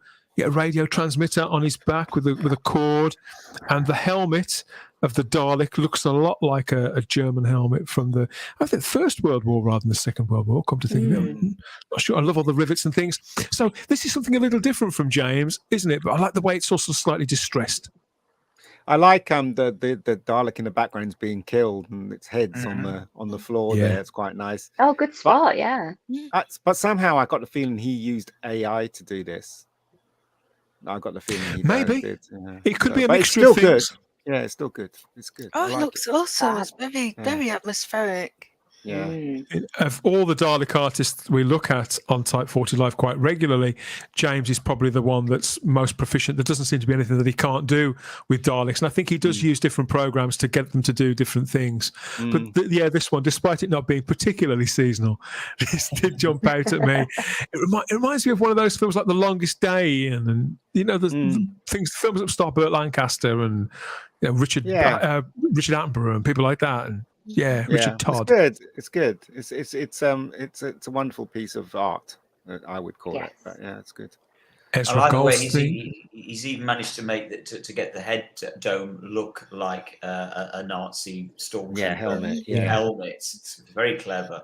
Yeah, it's got the wire, the sort of wire cage over the bulb as well, so those can't be. Oh yes. Yeah. Very clever, and a machine gun in replace of an arm. Very good. Yeah, I really like this. Very dark but fantastic, says Ezra Goldstein. Yes. Yeah. Oh, I like this, says the Sodor Engines. Yeah. Well, he is dark. Cool. Yeah. Like found in an attic in the trunk. Dramatic. Yeah. Banana Dalek, says Peter Hamilton. Yeah, so I really like that. But I think for our final one, we ought to go back to something a little cozier. Got the 9th Doctor. I love that. I love that. Sweet. We started with cake, and we've already had ice creams, haven't we, on the ad break? But here they are enjoying a 99. I think that is. There's a vanilla cornet there. Ian, you're a cornetto man, so they haven't gone for the cornetto. It's just a plain one. But they're in the sun, and looks like they're up on a girder there somewhere. Maybe that's New York. I don't know. Yeah, it's basically trying to imitate that famous picture where all those men are sitting having their lunch on the girder. But also it's it's Doctor and Rose, and they're having something very, very British, which is the fluff. What is it called? Whippy ice cream. Whippy ice cream. Yeah. But it also reminds me of the chips scene at the end of End of the World. It's that same kind of vibe. I always love that. that It's scene. one of my favourite Chris Eccleston. He doesn't have any money. Yeah, another thing. Doesn't have any money. What sort of date are you? A lovely scene, and this reminds me of it. It is a really lovely scene. And also, if you remember, in that very scene, I'm sure that's what Blue Fruity, the cartoonist, is trying to evoke here. Because if you look ever so closely, the Rose cartoon is doing that thing that Billie Piper does with her tongue when she's just cracked a joke. That's ridiculously sexy. Right, lads? Yeah, so she's doing that. And Yes, so she is. definitely trying to capture that moment. But I think it does capture the way that he's looking at her as well, with his eyebrows slightly cocked. Yeah, that's the 9th Doctor and Rose, and another brilliant piece by Blue Fruity. One of my favourite artists, says Tony Elshaw. Oh, yeah, there's so much good. Good is an awful word because it's way better than that. It's great. So many, it's great. It's fantastic. Pardon the pun. The fan artwork. It's just brilliant, and I just cannot understand why BBC aren't hiring these people at the time. No, wonderful. When you look at the Soda official Engine stuff. saying that Doctor Who is a Saturday morning cartoon, and it absolutely is. That is like a Saturday morning cartoon, isn't it? That I would watch. I would watch it as well. We absolutely would. And very lastly, I want to just credit Owen at Whovian Life for this fantastic picture there of Shooti Gatwa and David Tennant as the 14th and 15th Doctors there. And this is so good. this composition. I assume this was an official one for the BBC, but it's not. It's fan-made by Owen at Whovian Life over on Twitter. Well done, Owen. Yeah, this is great. We did feature it on the show last week, but I'd attributed it to the BBC. It's not their work. It's Owen's. That's wicked, Owen. This is fantastic stuff. And very apt for this point that we're at in the anniversary year. This brand, this franchise is being led by two different men, and we're yet to see either of them in action. Sort of. We've seen Tennant before, but yeah, whatever. Any fan artist out there, please do a William Hartnell 1-2 Shooti. I want to see that sort of composition, but with Hartnell and Shooti. Just the progression. I would love that. For my own personal pleasure. Thank you. We can offer you this one, of course, for the 60th anniversary. The Doctors in residence, ready, willing, and waiting. Who are we going to get to see in the 3 specials coming up in November? Could there be some surprises? David Tennant, I think, is hinting that there are multiple hints that there must be. Somebody is lying. Everybody's saying they're not in it, but somebody must be in it. So he's lying. we can only hope, can't we? We can only hope, Ian. Who knows? Oh, come on. I was screaming at the screen when I saw that initially, even with my bad internet connection. I was like, oh my God. A lot are still clamoring for Matt Smith to be the one that gets confirmed next. I don't think anybody's going to get confirmed. They're going to keep everybody and anybody under their hats right until the last minute, Ian, which is going to drive us nuts, isn't it? That's okay. I'm so glad. As long as they give us a good surprise. The thing is, you never know whether they're like going to throw us off guard. I mean, can you remember when literally, was it like the day before Day of the Doctor and Tom Baker said he was in it and everyone was like, yeah, right, Tom. Yeah. You know? And he was. And he was. And very similar was when, I don't think it was, I remember audibly gasping at the screen when Donna goes up to that blonde woman. We had no idea who she was, and it was so simple and so the keys in the bin. The turn, I've got goosebumps even thinking of it now, and I was just like, brilliant moment. And just as Shah said, if you are a fan artist, give us your William Hartnell to Shooti Gatwa renditions. That would be cool. But if you know of anybody out there who's already done just that, you can send us their way or them our way. Instagram and Twitter at Type40 Doctor Who, or come and join us over in the Type40 Facebook group too. If you're feeling really, really brave, that's where you'll find generations upon regenerations worth of Doctor Who fans gassing on about the classic series and the new series and looking forward, generally speaking, I think still forward to all new Doctor Who and whatever that may bring. So that's always a home to all manner of fan art for people to come out and to share what they do and show us and know that they're amongst friends and fellow fans there too. You can find us streaming. Each and every edition of Type 40 Live now is across not just YouTube, the world's largest streaming platform, but we're now over on Rumble too. I'm happy to say that's going really, really well. Wish to have done it ages ago, and still streaming to the Type 40 Facebook group there. Hello, everybody. Don't forget, please like this video, subscribe to the channel, and hit the cloister bell to get the notifications, because obviously we will be back very soon. In the meantime, check out that playlist full of all our videos from the past. All the Type 40 live streams are there, from the rough early ones where we weren't really sure what we were doing or where it was going, right up to present day. Here we've got the Doctor Who annual for 2023 and our 100th live stream special a few weeks ago. That was fantastic with our friend Adam from the Geeks Handbag there. The Type 40 podcast, of course, not just in audio form across all major podcatchers, but here too on the Type 40 channel and coming to Rumble soon too. So that's where you can check out myself and Simon alongside Stephen Noonan reviewing Death to the Daleks and having a sort of love-in for the entire John Pertwee era. That was an absolute blast to record. Brilliant stuff.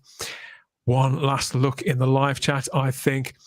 Been a nice long one tonight. Great, says Peter Harrington. Yes, but have you enjoyed the stream? Yes. That's what we need to know. Don't tell us about your personal life. Jokes are getting worse. Yes. Lost episodes. Couldn't help yourself, could you, Dan? You have to get one.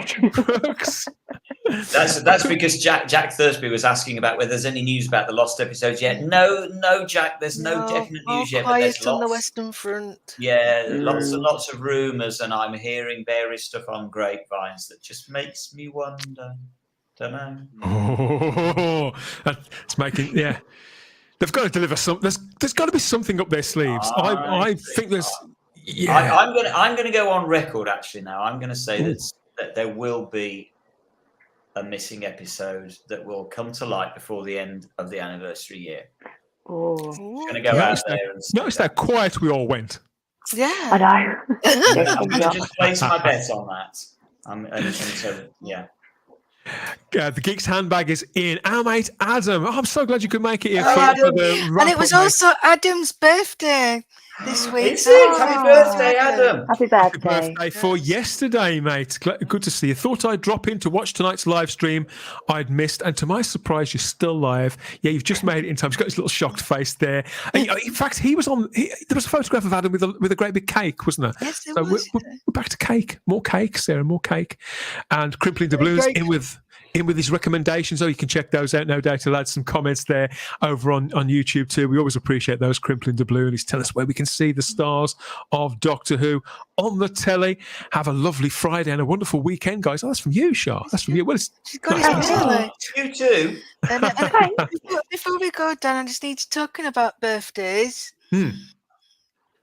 Mr. Mega Geek. What? Somebody else's birthday this week, isn't it? Yeah. Has he got a birthday? I remembered. There might be something in the post for you. It might be a Yaz, Ryan and Graham. Thanks. That's all I need for my birthday. Closing the loops. Happy birthday, Ian, for next week. Happy birthday. Happy birthday. Actually, it's tomorrow. It's not. It's close enough. We've only got 51 minutes to go. Happy birthday for tomorrow. And Give as me a always, call. Ian, We'll go for a drink this weekend. Okay. All right. I promise you. worried. Where are you going to take the poor man? He's still terrified. Absolutely. He's not terrified. He's so full of it. Oh, thanks. It's my birthday. Oh God! Yes. So yes, sincerely, Ian, thank you for your company and all your contributions throughout this season of Type 40 Live. Huge thanks, as always, to you, Simon, the Doctor Who Diary, each and every time, absolute gold. And to our Barbies, to Charlotte Shields, to Sarah Graham, to Shah here too, who eventually she managed to come on. It's great to have you back. As always, I want to say another thank you to JJ and the hooligans at Avenue Who for the brilliant puppetry you see dotted through each and every show. JJ's coming back soon too. So you didn't hear that from me. Okay. I have to say thank you as always to Lee at Ordred Audio Visual. He was in the live chat earlier on. He's responsible for all the beats. Can I still get away with saying beats? Do people still say beats, Shah? No, it's a bit outdated. Let's gloss over that then. Thank you for the music on Type 40 and Type 40 Live that gives you so much character of its own. I think that's what they're called nowadays. Tunes. Yeah, that's it. Tunes. I'll get back to you both afterwards. If you're going away this summer break, of course, have the very best of times always, but be sure to keep an eye on our socials too. The best is yet to come. Doctor Who Podcast Day, of course, the 9th of August. Hashtag DWPD for that one. Plug the social media and watch out for our special content for that too. Like the video, subscribe and share and all that sort of thing. But that's it. Another season of Type 40 Live done and dusted. It's possibly been our most explosive one yet, Sarah. Won't expect anything less with this. I'm not going to mention Doomsday again. I'm not going to mention it. But no, stop it. But we have had good. We've had exclusives. We've had celebrations. We had a whole coronation, didn't we, this year? We had some deep dives. A couple of you got to be joking, Ian. Oh God, not them, not that again. But we had a fab. We had a fab real world get together. We got flashed by Shah. Blink and you'll miss it. But the most paused moment of Type 40 Live ever.